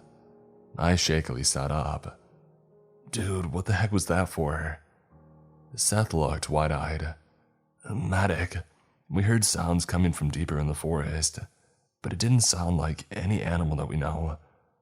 We don't think we should set up camp here if we don't at least check it out, and make sure it's not someone or something else doing suspicious activities that we wouldn't want while we're trying to sleep, man. I thought about it for a second, and he was right. Even though I wanted to sleep, sleeping in was a dumb alternative. Besides, I wasn't scared of whatever was out there anyway. Whatever it was, I would just shove my earphones in to accompany them while we checked out the weird sounds. We gathered some supplies and headed towards the clearing in the forest. We started heading towards where these sounds were seeming to come from. I was hardly paying attention. I doubted it was anything out of the ordinary. I let them gain a few feet ahead of me. I started daydreaming of the life that I envisioned for myself. People didn't really understand me, not even my friends really. I wanted to be more than this small town. I wanted to be an engineer and take my talents to new heights. They thought I gamed for no reason, but no. I coded in my spare time. It was something that I barely told anyone. Seth and Colton were starting to speed up and get further and further away, and they seemed rather enthralled in whatever they were pursuing. Colton yelped out and jumped into some thick bushes, and Seth reached in to go after him. I shook myself from my trance and started running towards where they had disappeared into. Guys, where'd you go? Did you find anything? I ran up to the bushes and pushed them apart to see. The weirdest sight that I'd ever laid my eyes upon. Seth and Colton were standing with their backs turned to me and swaying back and forth. I tapped them and went, Yo, you guys feeling alright? Is this a prank or a joke?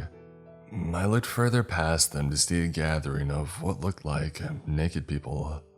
They're surrounding a fire and running around it in a circle as if practicing some kind of ritual. I glanced at Seth and Colton's faces, and they had white pupils. I waved my hand in front of their faces, but could elicit no response. I gulped. Not one to normally feel afraid in circumstances like this, but this was a peculiar circumstance. I decided to head down there. I couldn't shake them from their trance, so I had no choice but to confront these naked folks, even if it was against my wishes at the moment to do so. I walked up to one of the people circling the fire and I reached out to tap them. They spun around quickly before I could even touch them, as if they could sense my presence. They had literally no facial features. I gasped from shock at the sight. They had no mouth, eyes, nose, eyebrows, and nothing at all. It was a smooth, bare face looking back at me. The one facing me emitted a high-pitched frequency, as if they were in defense mode for me approaching them, and the others turned around as if on alert and emitted the same sound. I covered my ears to shield myself from the pain. I turned around to see Seth and Colton shaken from the trance. I guess the frequency had awoken them. I ran towards them and yelled, "Run! We have to get the heck out of here!" They spotted these strange creatures behind me and wasted no time and sprinted towards the bushes to push towards the path. Once I caught up to them, they breathily let out the words of desperation. They questioned me one by one. First Colton, who came by to no surprise to me. He was the most cowardly of us all, but he was still my friend, and this situation was unexplainable anyway. "Dude, what were those things? They looked like they had no face," he yelped while gasping for air, while sprinting forwards through the thickets and bushes in the forest. Next came Seth. "We should have never come here, man. I told you that it was a bad idea. I heard stories about the forest. People disappear out here. But you never want to listen, man. Why come here after hearing that stuff?" Seth was always like that, blaming others for his problems or anything that ever went wrong. I sighed before answering them both. I don't know how to answer any of those questions. I think our priority right now is finding a way out of here. We should have made it out of the forest by now, but it seems as if either we're lost or something about the path has changed, which I would go as far to say isn't far-fetched, considering we just saw people without any faces. I grabbed both of their shoulders and halted them in their tracks. "We can't go any further until we figure out a way to evaluate our surroundings." They looked at me in fear, but both nodded in agreement. I couldn't tell if what was in front of us was even real, but I had to take it as a fact. So I went with that as the first established basis, or else I would drive myself crazy. The next was that if we traveled in a straight line, that it was maybe our best odds out of the forest. But then again, it could throw us deeper into the forest and leave us here for the night. I had one ace up my sleeve though. That ace was a compass. I always came prepared because I hiked alone often. Even if this place was changing, I knew that our camp was located on the west side of the forest. That could never change, at least due to the landscape. If it were the forest itself changing, or the brush and pathways, our camp would be in the same spot no matter what. All I had to do was use the compass to locate our camp. Even though I couldn't pinpoint our exact location, I could use a narrow circle to guess what vicinity we were in. I located that on the map. Bearings helped with this as well. I tried my best to scan for any landmark that I could recognize. Any hills, rivers, etc. If the forest was truly changing anyway, this would allow it to be much easier for me to locate a way out of here. I spotted a huge hill outside of the forest that could never move and decided to use that as my landmark. I found the hill on the map and decided to use my best of knowledge of bearings and lining it up with my compass to figure out where on the map we were. Once I did, I told Seth and Colton and said that we had to travel in the direction that I was leading them to get out, and we started heading that way. It was like the forest sensed that we were trying to get out. It started moving in front of us. The bushes moved to block our path and we stumbled and fell, and we heard footsteps approaching. We all slowly turned around while sitting on the ground to face what we knew was coming. The naked and no-face people were behind us and they were bare-skinned and hairless. They looked like they were straight out of a factory, and they were made of Play-Doh. I have no idea what they were actually made of. They didn't seem human, or even organic for that. They continued to emit a weird frequency. I picked up a rock from nearby and smashed it over the heads of one of the beings, and its head surprisingly dented inwards, like it was made out of some kind of synthetic material. I turned back in disgust, and I looked at Seth and Colton. They both reeled in horror. They were at a loss for words. "We gotta get the heck out of here, man," Colton screamed. We started running full speed and we ran through bushes, riverbanks. We saw animals, but they all looked extremely fake. Something was off about this entire place. We kept trying to find our campsite, but since we were scrambling now, it was getting much darker and the hill that we previously saw was nowhere in sight anymore. We ran and ran and ran until we ran into what looked like some sort of building. And finally I felt like we had a chance to get out of here. Seth started knocking on the side of it since it had no apparent doors or windows.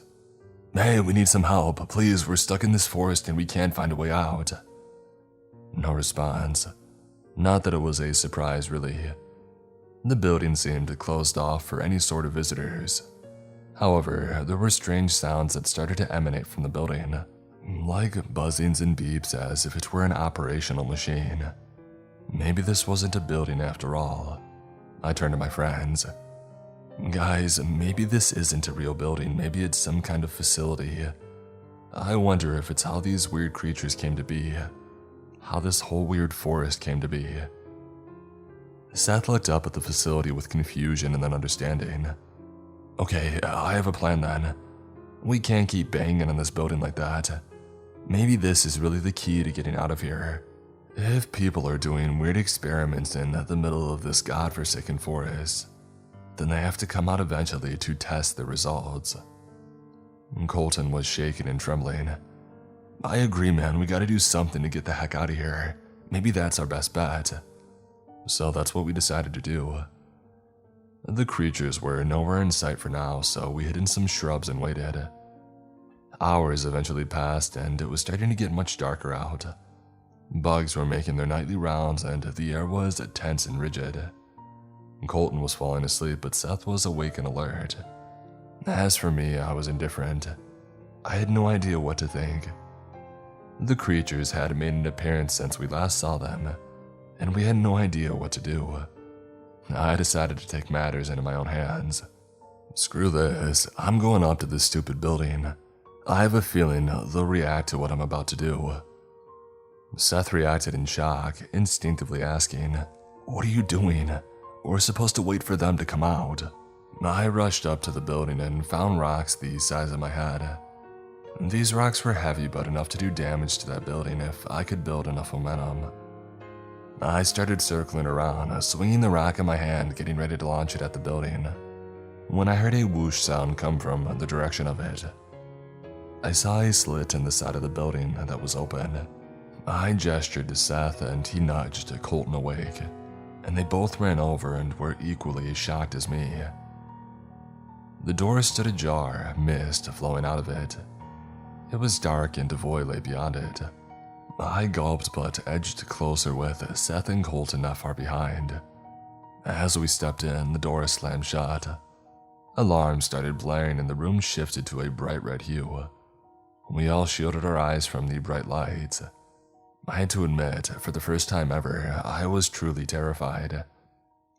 Watching on the monitor, I couldn't help but feel a little bit sorry for these three young lads. They were a part of something far greater than they could even comprehend. This forest was grounds for testing and ways to figure out a way to save the world from a looming threat that they couldn't even begin to understand. Those human things out there without faces were just symptoms of the problem, not the actual problem. Since they were exposed, they could never leave now. They would end up just like them.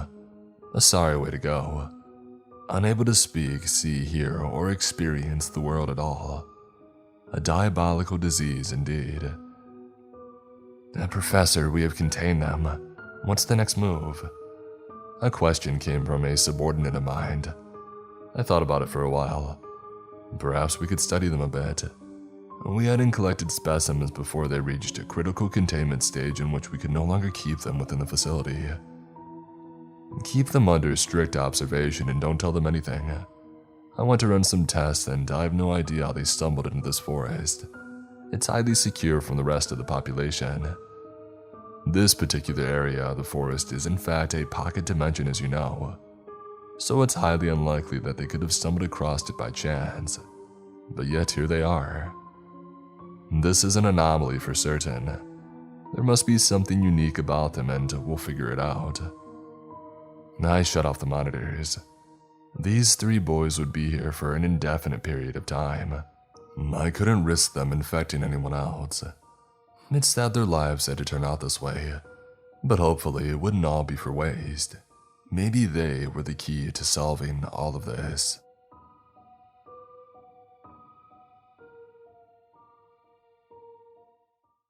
I asked my nephew to draw the scariest thing that he could imagine. I wish I hadn't. Written by Jeb Stewart.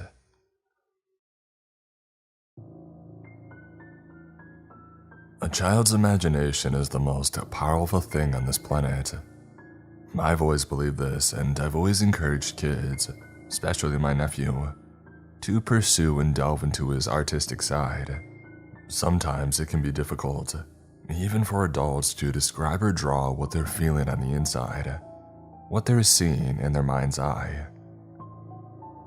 Even though his shaky, fresh hands could yield goofy results, I never put him down or laugh at his attempts to bring the creatures in his mind to life. It'll only get better. The things these little guys can bring into the world are unbelievable, endlessly creative and infinitely valuable. At times it can be frustrating, believe me, when we're working on math problems or other schoolwork, as he seems to be lost in his thoughts in his own little world. My nephew Kid has become totally invested in art, in drawing and painting, since I had introduced him at such a young age. I was basically a parent to Kid at this point, just him and I in my apartment since his parents passed away 3 years ago. He was 4 at the time when my sisters, my poor sisters, stupid frickin' husband drove into a telephone pole in a drunken rage. They both died instantly. The tiny Honda that my parents had loaned them caught fire and was a smoking heap by the time that authorities had arrived. It's been a long 3 years. A long 3 years of both joy and sorrow as I raised their child as my own. It was a great blessing to see my sister and Kid, to see her eyes and her smile to some extent. Though on the bad days it could be just as much of a curse, nearly bringing me to tears, making me want to curse the world for taking her away far too early. But I love Kid, always have and always will. Though my love has been tested to its very limits recently, and not in the way that you might think. No, he hasn't been overly difficult to deal with or anything even remotely close to what one may think of as bad behavior, as far as a 7-year-old goes. I just wanted to preface this story by letting you, dear reader, know that my nephew isn't a bad person. He simply let his imagination get the best of him. It happens to the best of us, as far as I'm concerned. The events I'm going to tell you about all began to unfold 1 week ago to this day, although the situation has been dealt with to the best of my knowledge. I believe that it's only fair to inform you of the ramifications of allowing a child to explore the deepest depth of their imagination. This story, whether you want to believe me or not, is completely truthful in all of its outrageousness, in all of its horror. If you are faint of heart, I beg you not to read on. If you're laying alone in bed with the curtains drawn and the lights out, then please be prepared to feel watched. Whatever it was that afflicted us still lives on somewhere watching. Like I said, it all began about a week ago. It was a dreary, rainy Tuesday afternoon. I sat and typed away on my laptop, mindless work for an office that sat a few states over. Working from home had been a blessing. No need to pay babysitters when I was here all day anyways. A kid had just gotten home from school about an hour ago and was sitting at the kitchen table with me, drawing on a large pad of paper. Occasionally he would stop to ask me what my favorite drawing of his was, or to ask me what I was doing. I didn't mind his questions. Sometimes it broke up the monotony of my work, though it could get a bit distracting. You know, I have something cool you could draw for me, I told him. I wish that I'd never gotten that idea, or at the very least had never shared it with him. He peered up from the mess of scribbles which littered the page and furrowed his brow. "What?" he asked, giggling a bit. "You see, I've always been a fan of all things horror-related. Those old, campy movies like Halloween and Friday the 13th were some of my favorites. Kit wasn't into them like I was. He would usually hide under a blanket on the couch or go to bed early when I put something like that on TV. "Draw me the scariest thing that you can imagine," I said, grinning at him. Truthfully, I expected him to turn his nose up to the idea, but I was surprised that he agreed. After a long while of wringing his hands and rubbing his temples, he finally put the pencil to the pad and began his endeavor. It was a bit unnerving in a way, how he seemed afraid of whatever creature he might conjure up and bring to life. It seemed cute at the time, but looking back, that should have been my first sign. The next 20 minutes or so went by slowly, as you would expect when working on spreadsheets. Kit raised the pencil up, brushed the page free of any eraser shavings, and turned the pad for me to see.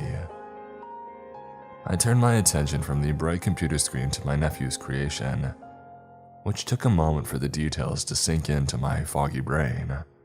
I was taken aback by how well drawn it was. Amongst all of the scribbles and half-finished drawings, which seemed to shroud the being in a sort of shadow, was the creature that he had eventually named Grunkus. Its body was like a massive heap of melted wax, a slit or rather a mouth, running along the length of the torso, opened just enough for two long, striped arms to poke out from. A pair of huge, buggy eyes sat on either side of its mouth, most likely because its real head had no eyes. The longer that I looked at it, soaking in the details, the more unease seemed to wash over me. I peered up at my nephew, who seemed to share the same sentiment. His expression was like he had been caught doing something he shouldn't have been doing. His face almost seemed drained of its color. I looked back down at his drawing, studying it further. From the top of the waxy pile emerged a long, spindly neck, attached to an oversized head. Its head was triangular in shape, like it had been smashed in different spots. Its face had two black holes for eyes and a thin smile, which ran from one side of its face to the other. The creature's lips were sewn together. Long strands of patchy hair laid in slicked back piles on its head, accompanied by a devilish, pointy beard protruding from its chin. Oddly creative and oddly terrifying, especially coming from my young nephew. "What's this, buddy?" I asked hesitantly. He bit at his lip and tapped the table lightly in light, successive patterns. The color had yet to return to his face, which exacerbated the anxiety he seemed to be giving off. I set my hand on his shoulder, which seemed to snap him out of whatever trance he was in. He peered up at me. "He's creepy," was all Kit could manage. I smiled at him and squeezed his shoulder, hoping to ease his anxiety. "He looks like a melted candle. I like him," I said, peering down at the creepy illustration before me. Kit smiled back at me. The dark cloud looming over the room seemingly dissipated a bit. "What's his name?" I asked, another question I wished that I hadn't asked. A new wave of anxiety seemed to set over my nephew, which put me on edge. "I don't know if I should say," he replied. Dread seemed to flood through my veins at his response, causing my heart to pound. Why shouldn't he say? Is he seeing or feeling something that I'm not? No, this is ridiculous. I'm playing into his imagination way too much. At least that's what I thought at the time. "Oh, come on," I said before questioning him further. "What's the harm?" I chuckled, albeit nervously. Kit took little time to reply, his eyes burning into mine with deadly seriousness. "He wouldn't like that," Kit blurted out. That caught me off guard. Was this some sort of game? Well, like I said before, Kit scares easily. A child's imagination is so strong, so powerful that it can rule over their real life. It's just a drawing, buddy. It can't hurt you. Even if it could, you know I'm here to protect you, I said while jokingly flexing my bicep. I'm not the biggest guy in the world or even the neighborhood for the matter, but it made me happy knowing Kit felt safe around me. He rolled his eyes a bit and laughed at me. His name is Grunku. A crash accompanied by the sound of glass breaking emanated from the living room, drowning my nephew's voice out. The house went deadly still, alarmingly quiet. My nephew looked up at me and whimpered, his eyes the size of saucers. When I went into the living room to see what had happened, to find that it was just a painting that fell from the wall, I could have never imagined that it was just the beginning of my week from hell. The rest of that night went relatively smoothly. I made dinner for myself and Kit, eager to keep his mind off of the drawing. We watched some TV, some cartoons as he requested until he fell asleep. I curled him from the couch to the bed in his room, tucking him in for the night. I stood up from his bed, a chill running down my spine as though I were being watched. I looked all around his room and noticed the closet door was slightly ajar, which isn't unusual though. I could have sworn that it was shut when I had walked in. I stepped once, then twice and 3 times with supreme caution, before deciding to use the flashlight on my phone to illuminate my path. A toy squeaked beneath my foot as I shuffled further, causing my heart to drop down into my stomach. Come on, Dustin, you're acting ridiculous, I thought, straightening my back and walking with authority towards the closet door. The light from my phone flooded into the closet, revealing a heap of dirty laundry suffocating the basket. I peered upward at the shelf and that's when I saw it for the first time. Even though it had deep, empty sockets where its eyes should be, I could feel its gaze burrowing itself into my being. Its dark eyes were even more prominent against the pasty pale skin, which was pulled tight around its skull. I blinked once and it was still there. I blinked twice and knew this specter was very much real.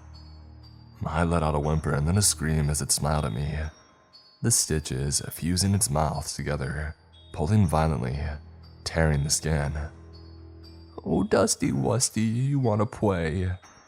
It was just above a whisper, its voice dry and rough like a desert. Everything went dark and, like a blink, I opened my eyes once more in my bed. Thin slivers of light cascaded over the covers of my bed, the morning sunlight begging to be allowed in. I sat up in my bed, the air felt cold against my clammy, sweaty skin. That felt way too real to just be a dream. I looked over at the nightstand, my phone sitting perfectly in the middle of it. Odd. The clock on my phone read 11:30 a.m., which is extremely late for me. My guts felt all twisted and knotted up, trying to digest these sick dreams that I had endured. Hopping up from my bed, I had to check on Kit to convince myself that whatever I had seen last night wasn't real. I ran out of my room and down the hallway, Kit's door at the other end, just where it had been since he had moved in with me. I threw the door open, stopping in my tracks to find that the door led to a closet. A barren closet, nothing but a couple of navy blue shirts hanging off to the side. None of it made sense. I ran from door to door in my house, but to no avail. Kit wasn't here. It's like he never was. I ran back to my room and made a beeline for my phone.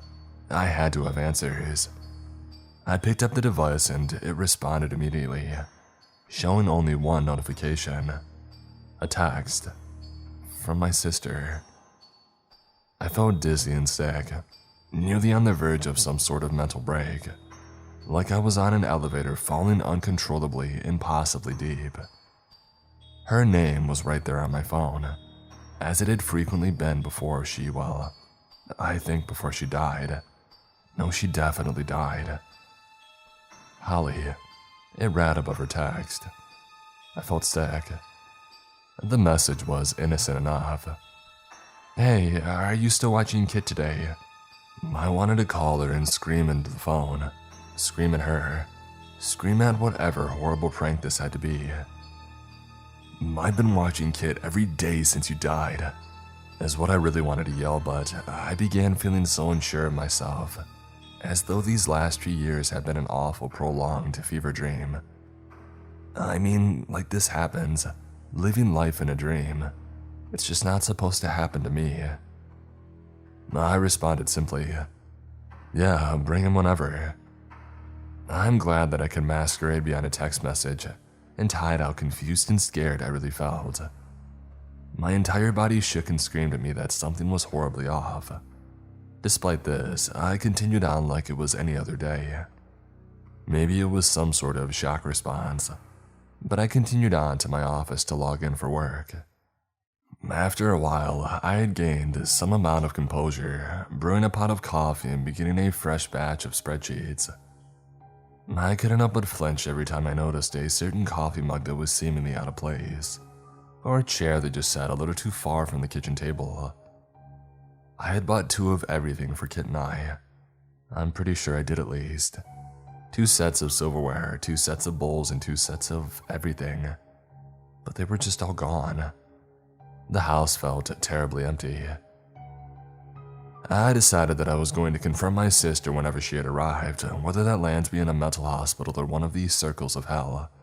I just had to figure out what was going on. Too many things were just wrong. Most of them I could brush off, but even the name of the company I worked for was completely different than I remember. I mean, come on. How does Sherman SSC become Jim's Shipping Co.? I mean, that and Kit was gone too. The kid that I've spent every day of my life with for the last 3 years. I peered down at the coffee mug sitting precariously by my keyboard. The mug itself was filled nearly to the brim, the brown liquid dangerously close to spilling over. I brought the mug to my nose and inhaled deeply, the intoxicating aroma providing a momentary relief. I took a sip and spit it out almost immediately. The taste was like nothing else, absolutely vile. I looked back down at the mug, and shouldn't have been as surprised as I was to find my coffee had turned into a black, tar-like substance. "What the? No, this is ridiculous," I yelled out to nobody. I stood up from my seat and half walked, half ran to my car. I don't really know where I was planning to go, but I knew that I had to get the heck away from my apartment. I made it to the kitchen, and maybe just a whisper of my finger had touched my keys when the most incredible feeling took a hold of me. It was like the best high one could imagine, as though I were both drunk from the finest alcohol anyone could offer, while also being in the midst of a satisfying mushroom trip. It was the type of high where you felt warm and cozy, like you could hug and cuddle the chair and feel the love radiating back off of it. All the pain, worry, and doubt had fled away, as though they were miles behind me in the rearview. One small part of my brain, the deepest little bit, way in the back of my skull, was still screaming at me, telling me that it was all the facade. "Get away," it seemed to be saying. No, I think I'll stay.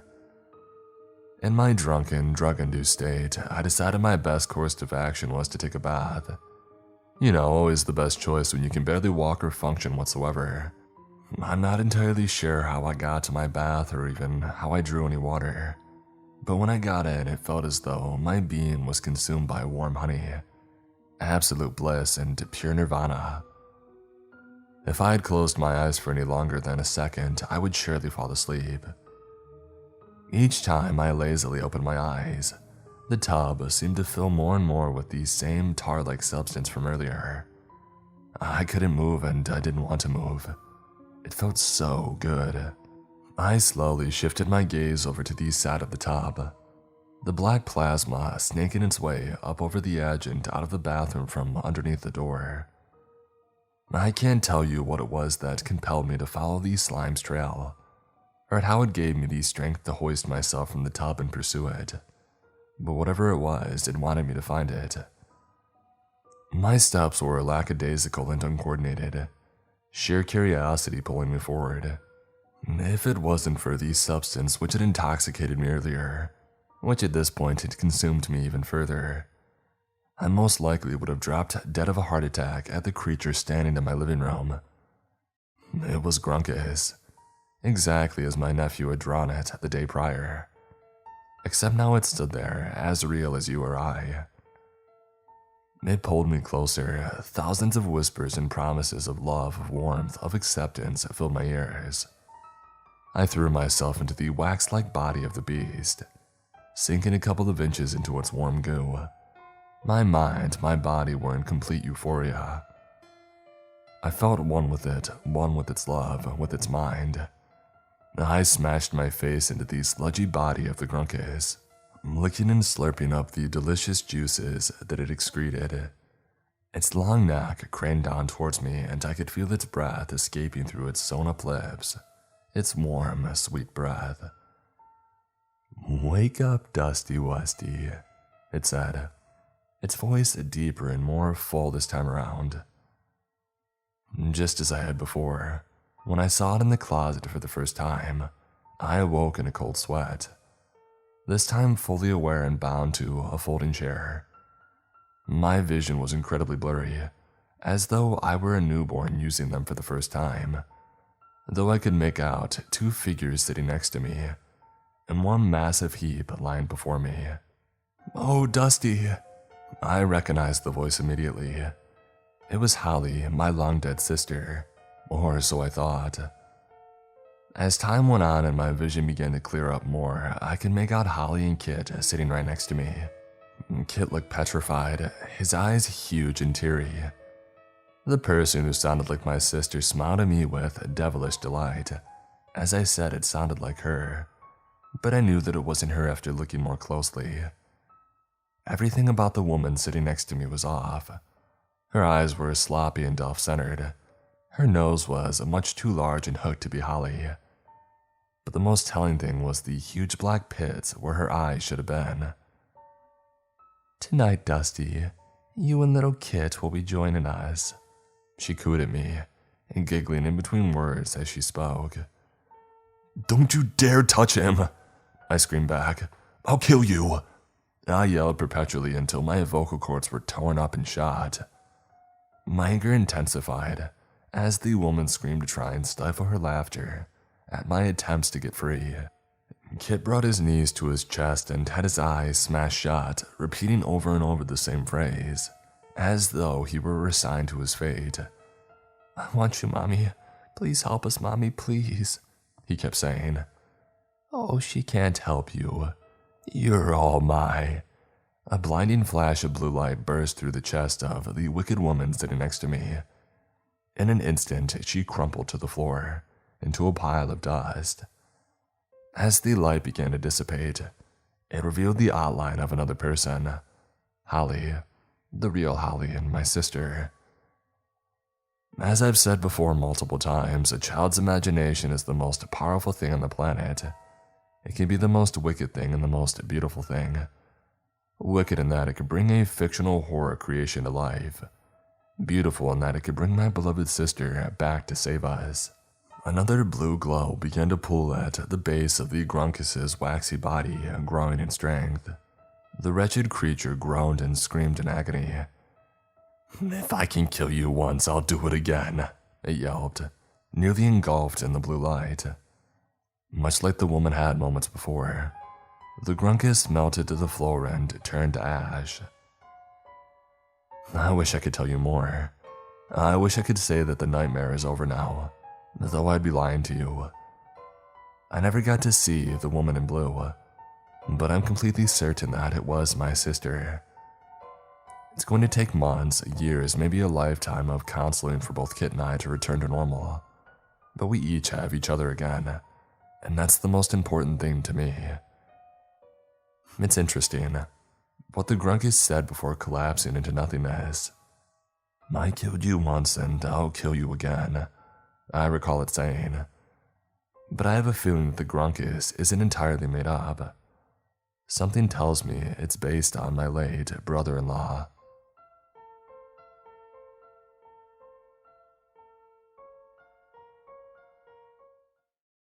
I interviewed a sin eater during a criminal investigation, written by 10-Minute Horror.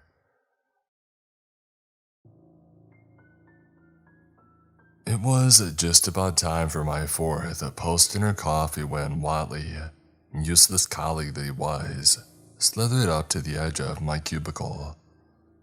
I heard the call come over the wire earlier. Watley and his partner Donahue, who was out sick this week, found it on their laps. The report was for a lone homicide. It was quiet this month, so I dipped back into some old murder books. I was knocking on doors all week pursuing an ongoing conveyor belt of dead ends, quite literally, and was starting to regret deciding on the case that I chose. So the sight of pit-stained Watley, this time at least, was more than welcomed. But he seemed off. Watley was normally 300 pounds of a complete idiot in a 5-pound bag. Not now, though. His shoulders were up, his eyes were uneasy, and his voice lacked any authority. Watley asked if I was free to come sit in on his perp, maybe pipe in if I felt any leads. I mean, why not? The cold case was frozen shut, and the rest of my night was empty. I joined Watley and asked him for the attending officer's report. I quickly scanned it. Homicide at a wake. That's a new one. Watley handed me another file, this one for the perp. I opened the file and found myself staring at the headshot of a man whose eyes saw right through me. They were hypnotic. Even in black and white, they radiated and made you feel like someone was on the other side of the photograph. I had seen all kinds of eyes on the streets. Eyes of soldiers back from the Middle East, hollow and distant, like they stayed overseas and never returned with the body to which they were attached. I had seen eyes of crackheads, criminals, and even worse than that, I had seen the eyes of dead people and animals. But this man's eyes were black holes, like they contained all the death that I had ever seen and more. I felt a chill up my back. His name was William Calder.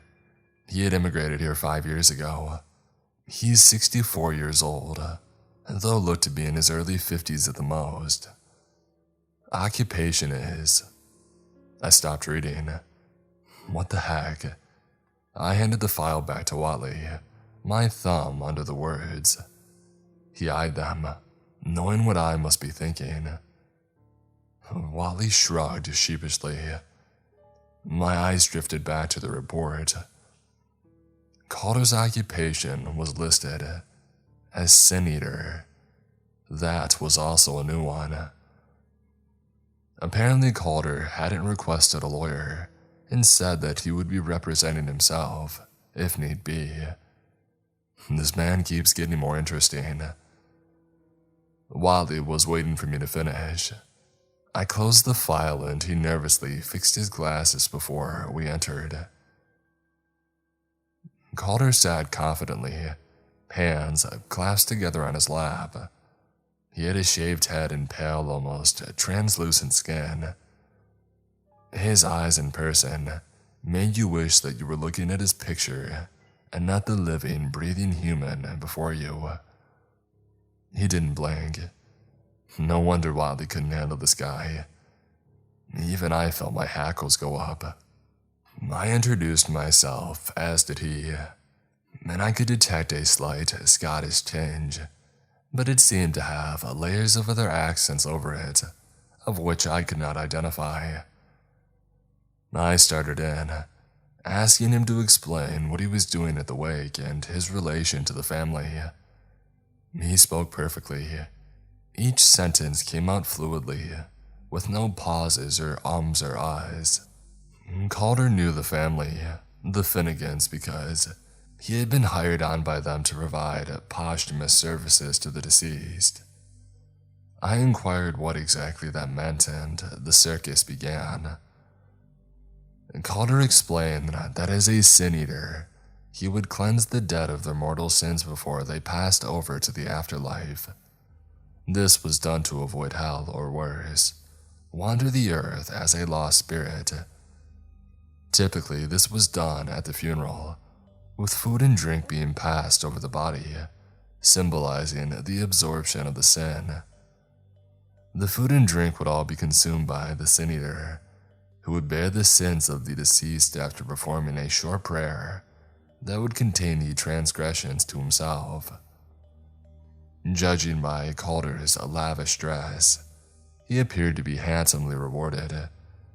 He knew the game and he conned it well. The Finnegans wanted the patriarch of the family to be absolved sooner than the funeral, and with good reason. Secrets about the grandfather had come out. He was dangerous and responsible for domestic atrocities the family didn't want to elaborate on, or to allow to come to light. I asked Calder what sins the grandfather had carried, but he refused to answer, claiming that although he had been excommunicated by the Roman Catholics, he still had his oath of confidentiality to those who confessed, living or dead. I asked why he had been excommunicated, and he said priests were supposed to administer the last rites to the dying, and what Calder did ran counter to that territory. It all sounded like the ramblings of a crackhead, but he wasn't a crackhead. Not like one that I had met. Calder spoke too well, too perfectly concise. The things he said were confusing, but they somehow made sense. He still hadn't blinked. I'm not up to date on my Bible jibber-jabber, but I knew Watley was. I could see that his knee was trembling under the table. I asked him if he could grab Calder some water, and Watley laughed happily. It was just me and Mr. Sin-Eater now. I asked him how someone comes to be in his occupation. Calder spoke of studying in monasteries and temples. He had lived for over a decade in the Yerpa Valley in Tibet, where he was engaged in the practice of incarnation and the transmigration of spirits. He became a practitioner of sky burials. He went on to explain the area that he lived in Tibet. There was no soil or dirt or trees on these stony mountains. You couldn't dig a grave or cut down wood to burn in a cremation. So they would take the body to the highest peak and disassemble it to decompose while being exposed to the elements. It sounded a lot like they chopped up their family or friends' bodies and left the pieces to be picked apart by vultures, but hey, what do us Westerners know anyway? Back to the reality of the situation. Mr. Calder had killed a 17-year-old boy at the boy's grandfather's wake. I asked him what had happened to cause that. For me to understand, I would have to be a different man with vastly different experiences, explained Calder. I responded that the judge would be less willing to hear what he had said than I was. He said that didn't matter. The only thing that mattered was 3 gentlemen would be arrived in the lobby any minute. And it was in ours, both mine, the precinct, and the neighborhood's best interest to allow them into the room. I told him if the 3 men showed up asking for him to be released, they would be joining him in a cell momentarily. He responded that no, they wouldn't, because what was happening was beyond my control, and the longer I prevented the final act of the ritual, the more danger it was for Calder, me, and everyone around us. He elaborated further. The boy at the wake, a distant teenage cousin, had eaten some of the bread that passed over the deceased grandfather's body. The sins collected in all parts of the food and drink festered conjointly and passed into the teen. Concentrated together, the sins would overtake the boy and he would become violent and attack those around him. Calder had seen it happen before, many times actually, and took it upon himself to not allow it to occur again. He used a butter knife and he took care of the boy, but he hadn't been able to finish the ritual because of the obvious and ensuing panic. And at that moment, Wally entered and motioned for me to step out for a word. I joined him in the hallway, and there were 3 men in the lobby. A rabbi, a priest, and an imam arrived a few minutes ago, and they were demanding to see William Calder. A rabbi, a priest, and an imam. That's gotta be the start of a joke, right? They all walk into a bar or something, but not a police station.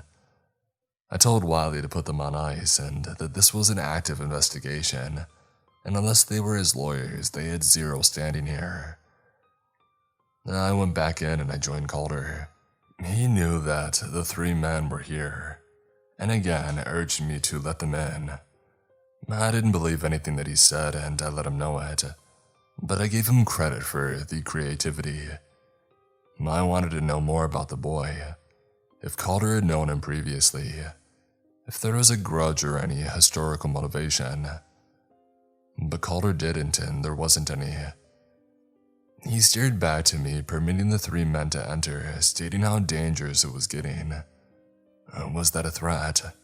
Sweat perspired on Calder's forehead, his temples, his neck and scalp. He was shiny with it.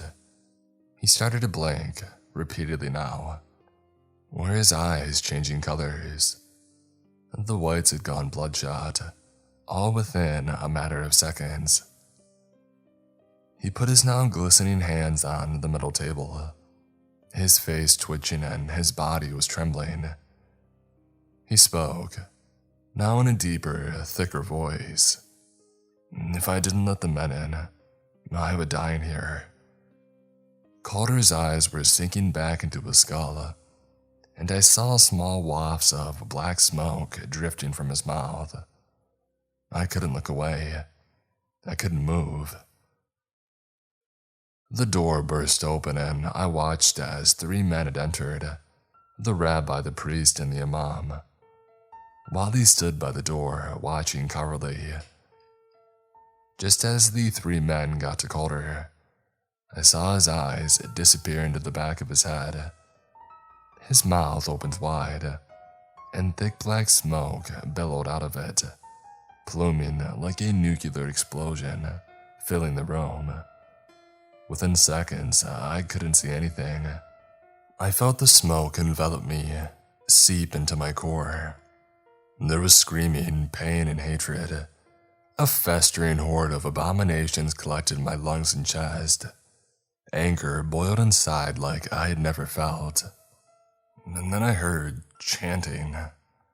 3 sets of voices in separate languages that came together, forming what sounded like a prayer. They boomed over the screams that I heard in the smoke. Then all of a sudden, the anger and hatred that I felt began to fade away. It was easier to breathe. My vision became more clear. I realized that I had crawled over to the wall beside the door. As the smoke disappeared, I saw the 3 holy men standing over Calder. He was hunched over in his chair, heaving. The smoke was draining out of the room and up into Calder's nose and mouth. Low groans and coughs emitted from him, and the last of it emptied. The men then helped Calder up and carried him to the door. As they walked past me, Calder looked down, locking eyes with me. Images flashed through my mind. They were things that I had done. Falsifying information to get convictions, planting evidence, accepting bribes, beating the crap out of the people that I arrested. Even the man that I had gotten away with killing last year. The one who beat my murder rap because my old partner had messed up the paperwork. And then there was that girl from my rookie year. And there was more, so much more. Somehow I knew Calder saw it all. He leaned down and put something in my hand. I was still in shock and I couldn't move, but I felt it there. And then Calder and the 3 men were gone. Wiley came in moments later, nervously, like the place was filled with toxic gas. Garcia, the staff sergeant, was behind him. I felt tingling in my fingers and toes again. My joints started to come back to me. Wiley and Garcia helped me up and back to my desk. They were talking over me, though I could barely understand them. Apparently, the footage from the interrogation room with Calder came back fuzzy, and the audio was incoherent. My hand was in a fist, but I could feel there was paper inside of it, balled up now. I opened my palm and flattened the small, rectangular paper that William Calder had given me. It was his business card.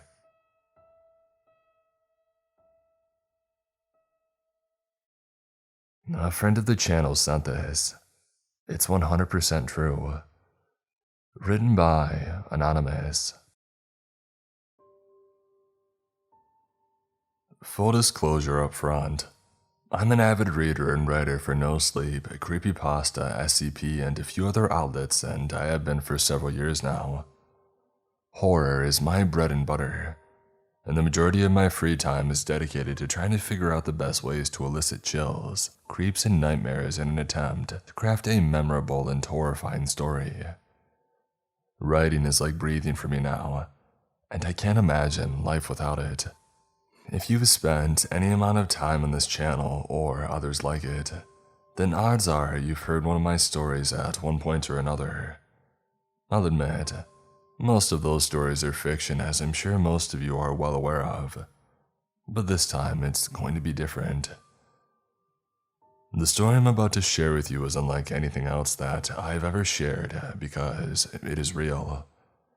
I know it's cliché and not everyone will believe that, but truth be told, I'm not even really posting this to entertain anyone.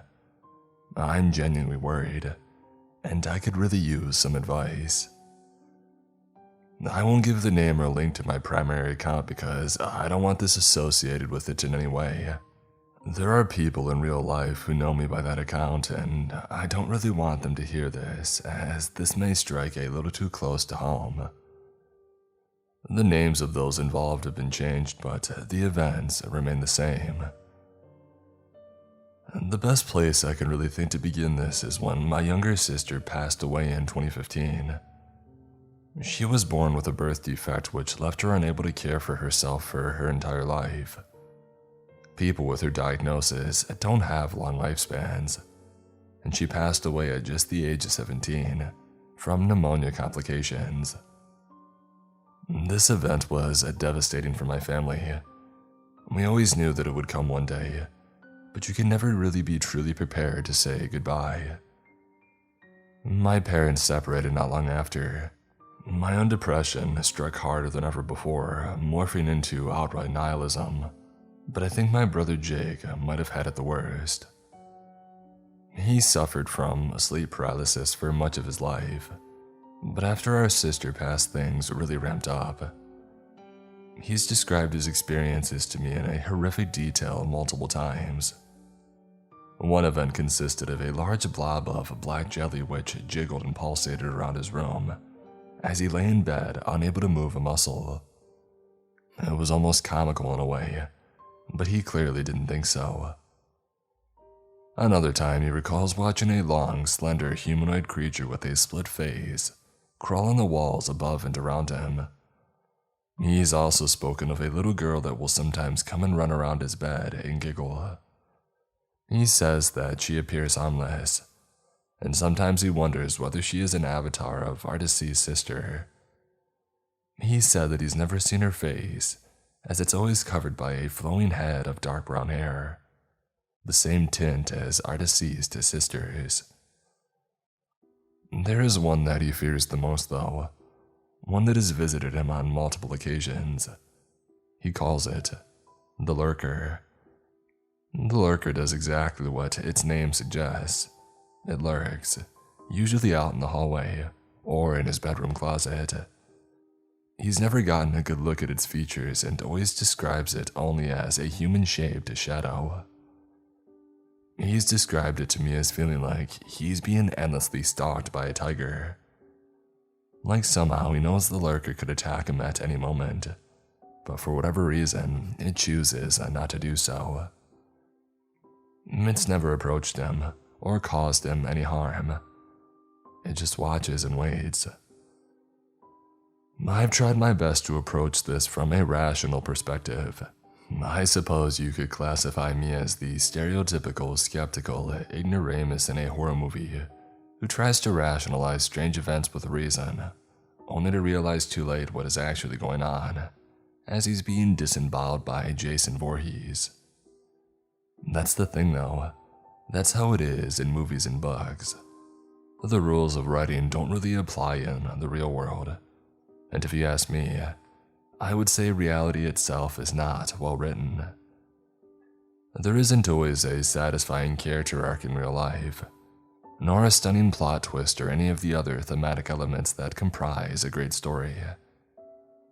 Sometimes bad stuff just happens, and there's no real rhyme or reason to it. I've spoken with Jake about his experiences on multiple occasions, as I find them equal parts fascinating as I do terrifying. I've always been interested in the human mind and the subconscious in particular. I thought maybe incidents of sleep paralysis and reports of supernatural phenomena are really just repressed traumatic memories of finding other outlets. I'm sure that's the case in some instances, but I don't think everything can be explained so easily. I've done my best to assure Jake that nothing out of the ordinary is happening to him. I've offered theories that perhaps his incidents are stemming from internalized anxieties and deep-set traumas. He seemed to believe it for a while, but then something truly horrifying had happened. It was probably sometime past midnight when I heard my phone begin to ring. I woke up from my deep sleep and cursed the unknown caller as I reached for my phone. Between my fuzzy, sleep-laden eyes, I managed to make out a single word on my buzzing phone. Natasha. It was Jake's girlfriend at the time. Needless to say, it was rather odd that she was calling me in the middle of the night. Hello? Natasha was frantic, spitting words out on the other end of the line faster than my delirious mind could comprehend them. Tears dripped from every word, and terror resonated from her voice. Natasha, slow down. I can't understand you. I finally spoke. She took a deep, quivering breath, and managed to mutter a sentence which made my blood drop to Arctic levels. Jake's on his way to the hospital. I lurched up in bed and asked her to explain what had happened. I'll try to summarize what she said as best as I can. Natasha and Jake lived in an apartment together at the time. She said that they were watching a movie in bed together, when all of a sudden Jake just started humming. Natasha thought that he was doing it just to annoy her, and after a few seconds, she lifted her head from his chest and pinched him on the side. He didn't stop. She told him to quit it, but Jake just kept humming. Natasha said that it sounded like the melody to a song, but she didn't know which one. Still thinking he was messing with her, she tried to push and get him to stop, but he didn't. He wouldn't react at all. She shook him and basically yelled at him to stop humming, but he wouldn't. She started to get really scared then, because nothing she did was able to wake him up. She rightfully panicked and called 911, and an ambulance showed up soon after. He had since stopped humming, but remained unresponsive. By this point in her explanation, I was already searching Expedia to try and find an immediate flight out to be there. Natasha then said that the EMTs performed a sternum rub on Jake before loading him up in the ambulance. For those who don't know, a sternum rub is a common practice used by paramedics to try to rouse a person who doesn't respond to verbal stimuli. They basically use their knuckles to apply pressure on the center of the chest. It's meant to be very uncomfortable and elicit pain, but it wasn't enough to wake up Jake. By this point, Natasha was in the ER room with several doctors and nurses and the still unconscious Jake. They had begun performing more intrusive tests to try and wake him up, They thought that he had gone into cardiac arrest, but all the tests that they ran came back negative. They inserted a catheter and even performed a spinal tap on him. From what I can understand, a spinal tap can be incredibly painful on an unconscious person. Normally, the procedure is done when the person is awake, but during sleep, the muscles are relaxed, which can cause more pain. I could be wrong about all that, so feel free to correct me in the comments if any medical professionals are reading this. But either way, neither the catheter nor the spinal tap was enough to wake up Jake. I've never felt so helpless in all my life, and I could do nothing but listen from the other end of the phone 1,000 miles away. Thankfully, my dad lived near Jake at the time, and he arrived at the hospital not long after they did. The medical staff continued to swarm in to try and determine what was happening to Jake, but every test they ran came back negative. His vitals were stable, and system devoid of any sort of drugs that were screened for. They either gave him a CAT scan or an MRI, but I honestly can't remember which one it was. And that's when they actually found something unusual. His frontal lobe and pineal gland were lighting up like crazy. Natasha said that one of the doctors even described it as glowing like a Christmas tree. Jake was still unconscious, and my mother, who also lived very far from them, had been informed on what was happening by that point. My parents were not on good terms at the time, and in a way had become polar opposites. After my sister had passed, my mother had doubled down on her religious faith, whereas my father had abandoned it entirely. Jake apparently had started humming again, and spoke several words at random. Destroy, tree, macaroni, and go away, being among them. My mom and dad put aside their post-marital discord then, in favor of trying to help their son. My mom then suggested something which my dad outright refused at first. She suggested praying. I know there are many out there who would scoff at this idea as well, and honestly, if I had been there that night, I might have too. A medical emergency like that may seem counterintuitive to prayers, but by that point, the options were running thin. Natasha was a very superstitious girl as well, and she had begun to worry that Jake was being attacked by some demonic entity after the doctors ruled pretty much everything else out. Reluctantly, my father finally agreed and put his hand on my brother's forehead. "In the name of Jesus Christ, our Lord and Savior, I command you to leave my son alone." He all but screamed the words through tears. Silence then befell the room, and Jake fell still. He took a deep breath, and his eyes then opened. I could hear the sense of relief in the room from the other end of the phone, as Jake glanced around the room in utter confusion. "I gotta pee so bad." That was the first thing he said upon waking up, to the laughter and relief of many who were present. He told me later that he's never had to pee so bad in his life, and Jake was obviously confused as to why he was in the hospital. After talking with him afterwards, he says that he remembers going to bed that night and nothing else. He doesn't remember any dreams, or any of the tests or anything else that transpired while he was unconscious. Doctors had no idea how to explain what happened, and simply classified it as an unexplained sleep anomaly. Apparently, one of the nurses attending to Jake had burst into tears after my dad spoke his command. She didn't say anything, and just excused herself from the room, clutching her cross necklace tightly in her hand. No one was more bewildered than my dad, however, and to this day, he doesn't know what he witnessed that night. Now, to any atheists and agnostics reading this, please don't write me off as someone trying to simply convert others into a particular way of thinking via the illustration of satanic powers or something like that. Truth be told, I have no idea how to explain what happened that night either. I've always wondered whether things like exorcisms and demonic forces are truly legit. I've thought perhaps those words of power used by my dad that night were more significant on a cognitive level than they were spiritual. Like maybe the words were recognized by Jake's auditory subconscious and used to sort of trigger him into waking up. Like I said earlier, I try to maintain a healthy dose of skepticism while leaving all possibilities open, and I hope neither side of the religious debate scorns me too greatly for it. I just want answers. Jake has never had another incident quite like that night. He's had periodic episodes of sleep paralysis, but thankfully, nothing as extreme as that night. He has a regimen that he sticks to now, like avoiding sleeping on his back, leaving a nightlight or his TV on, and avoiding using sleeping pills, which have greatly reduced his sleep paralysis episodes.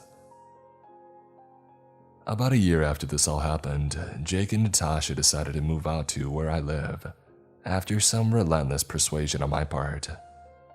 They moved into the house with myself and my two good friends, and we've been living together ever since.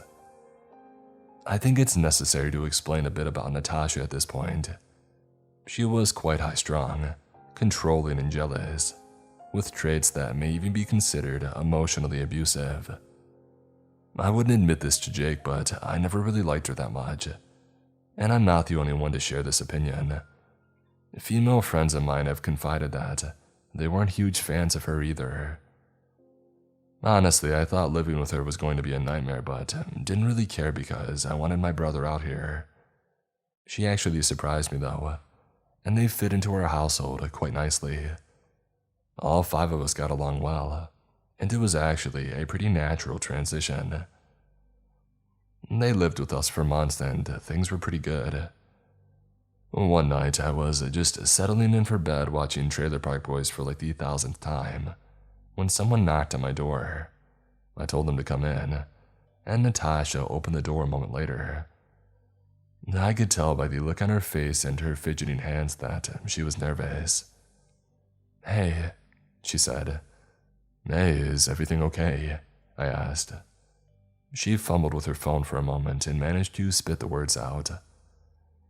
"Can you come look at Jake? He's humming." My heart immediately dropped in my chest and I leapt up to go to the room. Jake was in bed, humming quietly. Like Natasha had said before, it sounded like the melody to a song. Jake is an aspiring musician, so he's always writing music, and I thought maybe that was him dreaming up a new one because I didn't recognize the melody either. My mind immediately shot back to the night when he went to the hospital, but this time I could do something about it. I went over to him and shook his shoulder, telling him to wake up. My soul breathed a sigh of relief as he stirred awake a moment later. What's up?" he asked groggily. Not wanting to worry him, I decided to improvise an answer. "Hey, you were snoring really loud.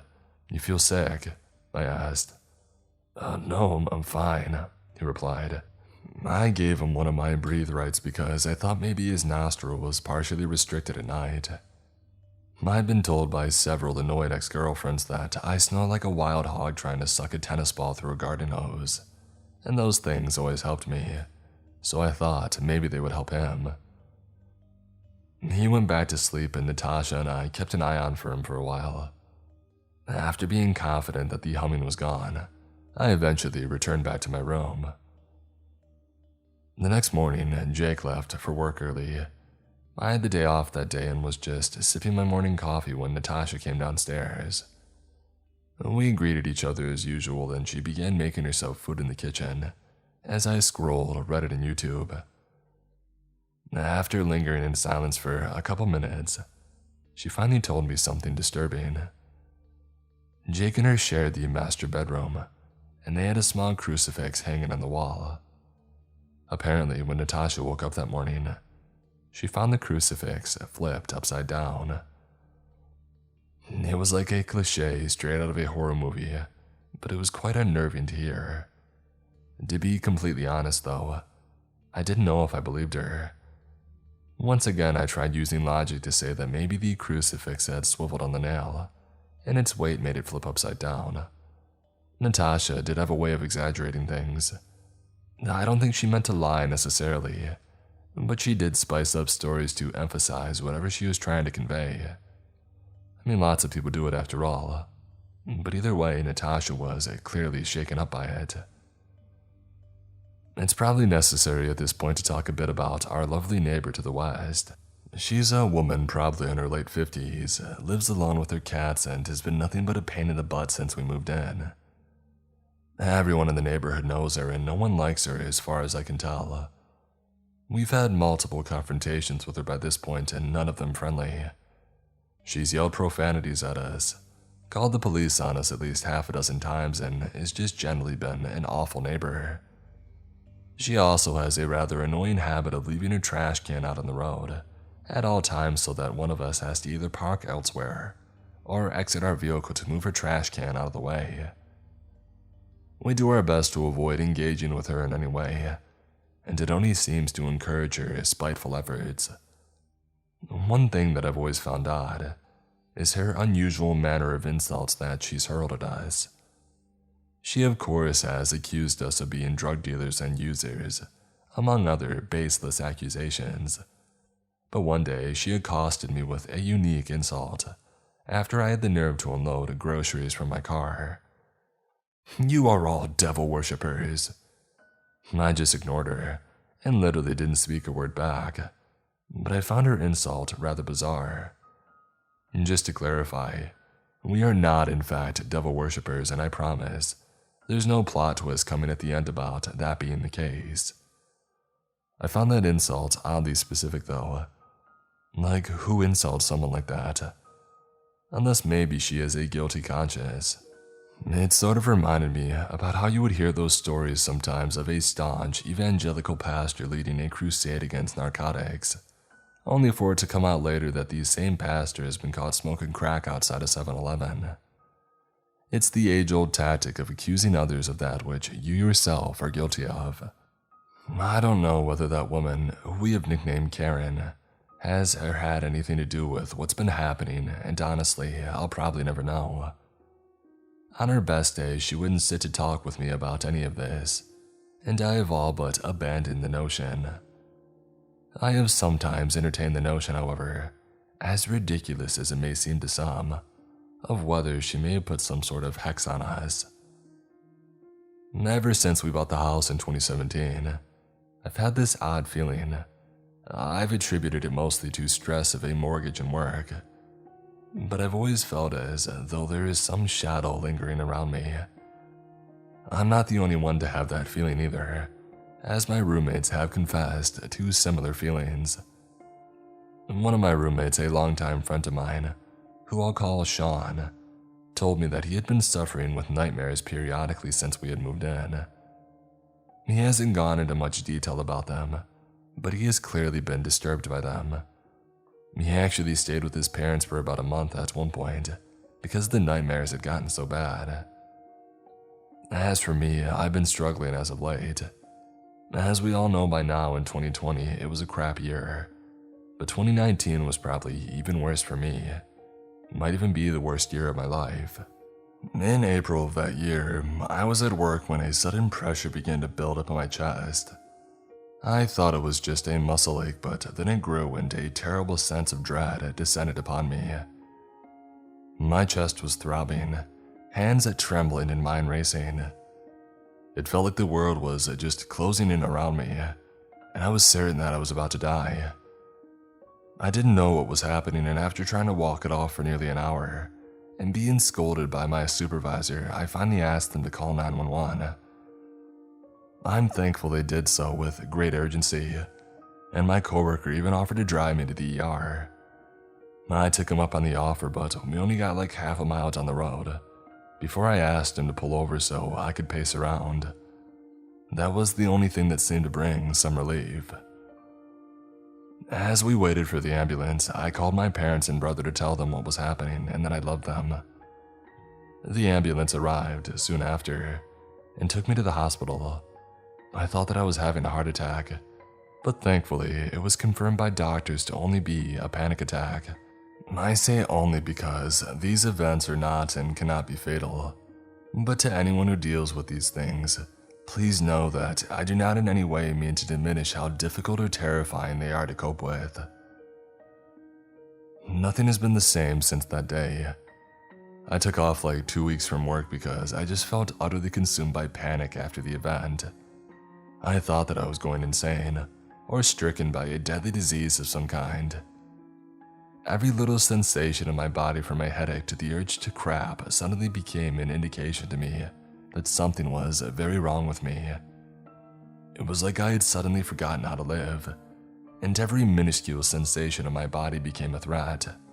I spent thousands of dollars in medical expenses that year and made a total of 13 trips to the doctor and 3 to the ER.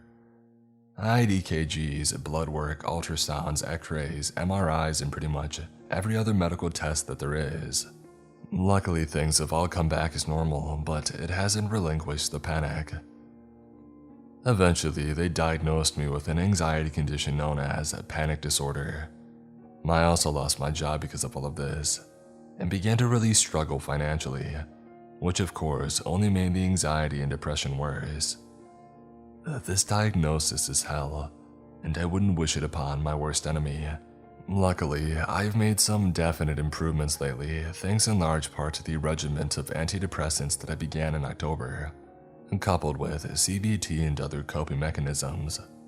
That wasn't the only reason why 2019 was so terrible, however. A good friend of mine, Chris, who I have known for many years, had left for the military some time ago. 2019 was his discharge year, and he seemed eager to get out. I communicated with him occasionally in the months leading up to his release, and I couldn't wait to see him again. August finally rolled around, and he made the long drive back from the eastern United States to our house on the west coast of the US. We of course told him that he could live with us, as we had a spare bedroom which seemed like the perfect fit. He finally arrived, and he was the same old friend he had been before he left. We had a party with all of our friends, and everyone was thrilled that he was back. In the following weeks, he moved into our house, and we all got along great. He actually took it upon himself to reseed the grass in our front yard and do other maintenance on the house. He was always like that, determined with an iron code that seemed to compel him to think of others before himself. He seemed to be living large. He started dating an old friend of ours, went out skydiving, and just seemed to be absolutely thrilled to be home. He was working part-time and expressed interest in enlisting in the Special Forces in another branch of the military. He was jacked too. He had clearly been hitting the gym hard for some time. He seemed like he was in the best physical shape of his life, but looks can be cruelly deceiving. He was drinking quite a lot, but not to the point where it really interfered with his daily activities. We didn't think that it was an issue, as our group has always binge drank like that. I remember one day he approached me with a really odd interaction. He had an impressive collection of pocket knives, machetes, and swords that he had been gathering for years. I was playing Smash Bros. Ultimate on the couch when he came and dropped like 5 pocket knives on the couch beside me. I shot him a confused look, and he just smiled. "Do you want these?" he asked. My confusion only mounted. "You don't?" I asked, slightly bewildered. "Nah, I've got so many already." I took a break from the game and inspected the knives. They were really nice, and I imagine they costed quite a bit. I found it odd that he had apparently decided to just give them to me out of the blue like that. "You really don't want them?" I asked again, and he again assured me that he just had too many, and I graciously accepted his gift, thinking little else of it. Things went on as usual, with all of us working and doing the usual, and Chris struggled to find full-time employment, but did work part-time with a family friend of ours doing landscaping. We all had varying schedules, and during the work week we didn't tend to see a whole lot of each other. Nathan, the other friend in our house who had been there since the beginning, worked early mornings and usually left at around 4 a.m. Sean had the closest thing to a 9 to 5, and generally left the house at around 7. I worked swing and didn't start till 3 p.m., and my brother Jake worked nights beginning at 10 p.m. Natasha was a barista, so her schedule was sort of all over the place and it changed regularly. One night on my off day, I was at home once again playing Smash in the living room. Sean was in the other room by the kitchen watching TV, and Chris was upstairs in his room. We were all just doing our thing, when there was suddenly a popping sound that echoed from the house. It sounded like somebody had dropped a beer bottle onto a hardwood floor or something. I asked Sean if he had done it, but he hadn't. Once again, none of us thought much of it. I went to the doctor the next day to deal with all my imaginary ailments, and when I returned home, I found something that caught my eye. Chris's Jeep hadn't moved from the night before. Once again, I just thought that he hadn't bothered leaving the house for whatever reason. Maybe he was sick or just chilling out. I went to bed at around 11 that night and saw something else which increased the anxiety. His bedroom light was still on. Me and Jake were generally the night owls of the house, and everyone else tended to go to sleep before us due to our schedules. I found it kind of odd that Chris was still awake. I thought about knocking on his door, but I ended up not doing so. I felt really nervous going to bed that night, but since I almost always felt nervous, I just attributed it to the anxiety. The next morning, as I sauntered out of my room, something familiar and unsettling caught my eye. Chris's bedroom light was still on, and his door still shut. I felt my heart sink in my chest, but I tried talking myself down, doing CBT to calm myself. By the way, the acronym CBT in this context is cognitive behavioral therapy, and not something else which cultured, degenerate individuals may misconstrue. Mornings always seem to elicit a lot of anxiety with me, and so, once again, this day wasn't really anything different in that regard. I began brewing coffee, and Sean emerged from his room shortly after. He and I joked and talked as we did on pretty much every morning. The thought arose to go check on Chris, and I was about to ask Sean to go with me, but I chickened out and Sean left for work shortly after. For the next hour or so, I was on the brink of panic and tried desperately to quell the mounting storm in my chest. I paced around the ground floor endlessly, hoping and praying that I would hear Chris's footsteps upstairs. I even thought that I did at one point, but clearly that was just my imagination. A car rolled into the driveway a bit later. The front door then opened and in stepped Jake, who had just gotten off work. He and I greeted each other with our routine insults and banter, and just talked as usual. He was about to head up to bed when I finally forced the question from my throat. "Hey, have you seen Chris lately?" I asked. Jake paused and turned on the stairs as he thought. "No, not since Monday." "Why?" he asked. I then nervously explained how I hadn't seen him in a while either. He suggested that we go check on him, as the worst that we thought could happen was him waking up and being annoyed.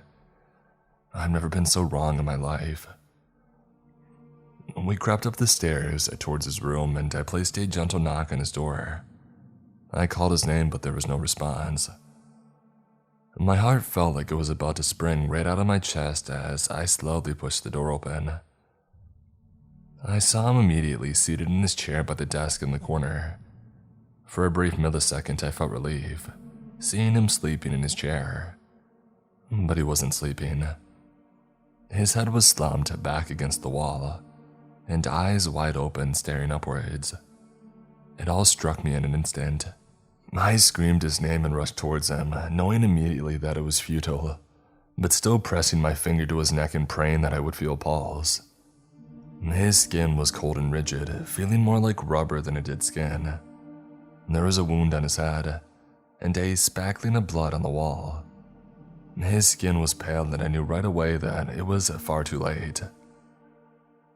The following minutes consist of mostly a blur. I called 911, and then our two roommates and I scarfed down a couple Ativan to try and contain the typhoon raging in my chest. I was crying and whimpering as I made my way back upstairs. Jake was just slumped against the opposing wall directly outside Chris's room, staring blankly at the macabre sight like his mind didn't know how to process what it was witnessing. There was this haunting, distant gaze in his eyes that I don't think I can ever forget. I just leaned down and hugged him as he screamed and cursed at the top of his lungs, anger mixing with sorrow as he questioned why Chris would do something like that. The paramedics arrived a few minutes later, and I did my best to whimper out what we found. They went up to the room and grimly confirmed what we already knew. Chris was gone. Our 2 roommates arrived a few minutes later, followed soon after by Chris's family. That day was a nightmare, a living, visceral nightmare that refused to end. Hugs were exchanged, tears were shed, and worlds were changed forever.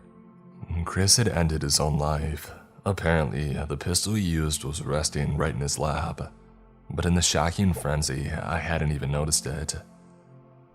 Sean and I later talked about the popping noise that we had heard 2 days previous. We had been around guns all of our lives, and needless to say, we know what a gunshot sounds like. But that didn't sound like one.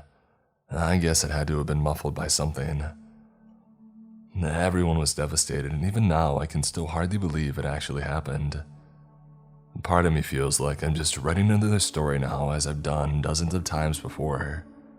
And a larger part of me wishes desperately that was the case, but it isn't. We all love horror, I mean, that's why we all read and listen to these stories, right? The cold chills that creep down your spine, and the goosebumps that line your skin as you read or listen are addictive feelings. It's a dark world, and we are the ones who seek the shadows. The horror that I witnessed that day is unlike anything that I've ever felt. I sincerely hope that you, whoever you are that is reading this, never have to see something like I saw that day. The fictitious stories that we spend hours crafting and refining will never amount to that which can occur in real life. I would like to say that all of this is behind us now and that things are all peachy keen nowadays, but that isn't true. Several members of my friend group have expressed the idea that they believe we are cursed or of some variation of that. We had a cat and a dog in our house, and I would often catch them staring at nothing while on full alert. People seemed uncomfortable in our house after Chris's passing. Obviously, everybody knew that was where he had done it, and that alone is enough to warrant anxiety. But it seemed to be more than that. We had a barbecue months later, and all of our friends came over with their kids. One of the young girls ended up going upstairs and into Jake and Natasha's room. No one knows what exactly happened, but at some point her mom realized that she was missing. We found her soon after in Jake and Natasha's walk-in closet. She was crying and looked absolutely terrified when they found her. She ran out and jumped into her dad's arms, and he comforted her. He asked her what had happened, but she refused to speak. He later told me that she later told him that she was hiding from the tall, dark man. Apparently, the kids had been playing hide and seek when she saw a tall, dark man like a shadow that crawled up from under Jake's bed and chased her into the closet. Now, it could just be an exaggerated story from the mind of a scared child, but according to her parents, she's never done anything like that before. A few months after Chris had passed, my roommate Nathan and I had a worrying experience one night too. I was downstairs cooking nachos when suddenly, a shrill, ear-piercing shriek of terror reverberated in the night. At first, I thought it was Nathan watching a horror movie upstairs, but a second later he came scampering down the stairs. "Did you hear that?" he asked, eyes wide as he clutched his pistol. We convened for a moment and realized these screams sounded like it had come from Karen's house next door. We turned off all the lights and grabbed our guns to hunker down. We were worried that someone had broken into our house. We waited around in the silent dark for several minutes, but never heard anything beyond that initial scream. As the minutes passed, we finally decided to call the police and have them do a welfare check. I did just that, and the police arrived several minutes later as we waited. Nathan was at the front door and I was at the back looking over the fence into her yard. I heard them knocking on her door and the subsequent sounds of them speaking. but I was too far to make out what was said. After only about a minute, I saw the cops walking away and heard Karen shut her door behind them. Nathan and I breathed a sigh of relief, but before we could reconvene, I heard her sliding glass door open on the other side of the fence. "Screw you, you'll never take me." She just screamed it out into the night. Nathan and I immediately busted out laughing, now convinced that nothing was actually amiss. Nathan made a joke about her being angry at her cats, and we just laughed. The vindictive behavior of this woman after we had the nerve to check and make sure that she was safe was something that we honestly should have expected by that point, based on the way she's always treated us. It was a weird phrase that she had used though, and at the time, I didn't understand what she meant. I don't know if it's related, but that night, I had probably the worst nightmare of my entire life. As dreams often have a way of doing, the memory seems to have mostly disintegrated from my mind now. I just remember suffering and horrific visions of violence to loved ones and other unspeakably horrible things. I woke up utterly frantic, drenched in sweat and gasping for breath.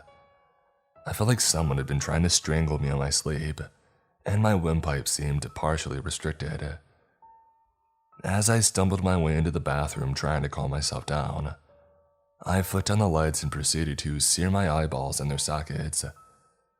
My eyes took a while to acclimate to the light, and once they had, I saw something. I'm still not 100% on this, and after all, I was half awake and partially blind while suffering a panic attack. But I swear that I saw a face looking back at me from outside at the bathroom window. A horrible face, gaunt and humanoid, but ambiguous as though concealed in shadow. The sudden sight of it caused me to fall back into the door. I rubbed my eyes furiously, and once they finally cleared, I saw nothing. Nothing but an empty window and the darkness beyond. I don't know what that thing was or whether it was even there. I have no history of hallucinations, but I suppose the sudden awakening and lethargy may have done something. I swear that I saw it though, and no matter how I've tried to rationalize it, it doesn't feel right. At certain other points I've seen it too, or at least thought I did. It's always out of the corner of my eye or some obscured position off in the distance. That's always the problem with these things. They're always vague and never anything irrefutable. Jade told me a few concerning things lately as well. He works a graveyard at a local deli, and a few nights ago, he was in the freezer when he was suddenly struck by a feeling of impending doom. He said he felt as though every one of his primal senses were screaming at him to leave immediately, but he didn't understand why. He turned to exit the freezer when he saw the door slowly creep shut, and between the cracks, he saw a dark silhouette for a split second. A dark silhouette of something that he recognized. The lurker. Up to now, this thing has been confined only to his nightmares, and this was the first time that he had seen it in the waking world. He described it pretty much exactly as he had before. A human-shaped shadow that lurks. But this time it appeared to intentionally try to harm him. At least if he saw what he thought he did.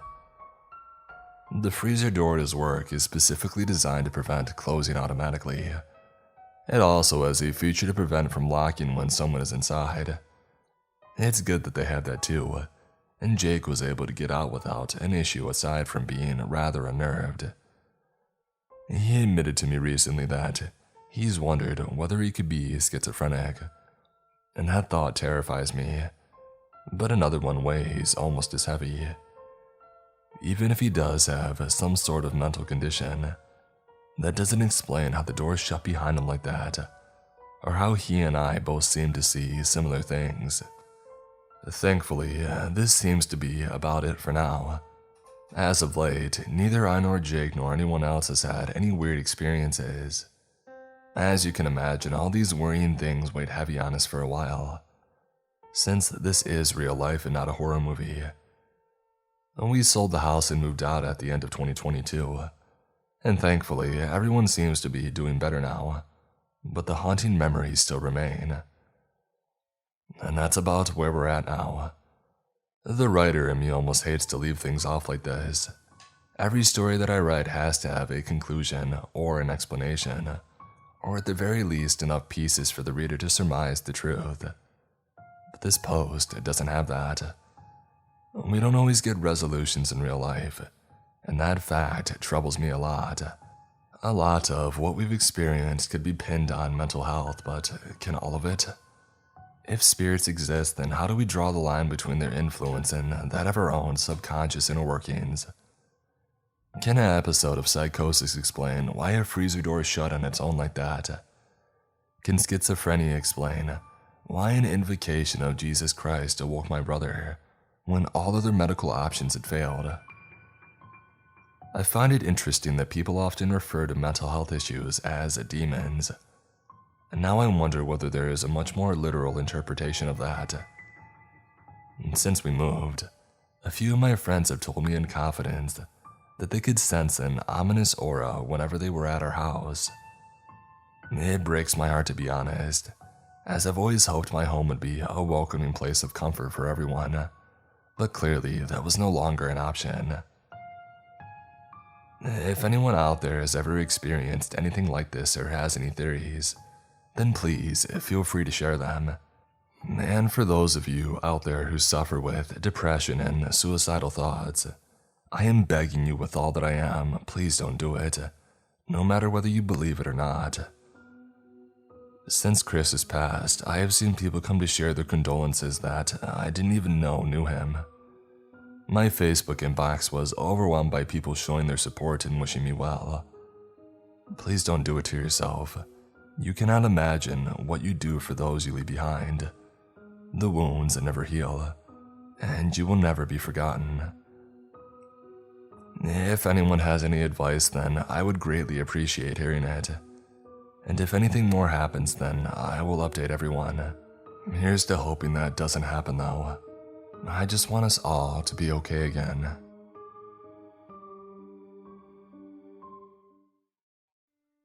You've made it to the end of this week's podcast. Thank you so much for listening. I hope you enjoyed it. I would also like to give a big shout out to this week's sponsor, HelloFresh. Go to hellofresh.com/MrCreep16 and use code MrCreep16 for up to 16 free meals and 3 free gifts. I'm not sure about where you guys are, but over here we're starting to get some occasional spring weather, which I love. Nothing puts me in the mood for some spooky stories like a quiet rainy day. I hope you guys stay safe and have a wonderful morning, day or night, wherever you may be in the world. And as always, stay creepy.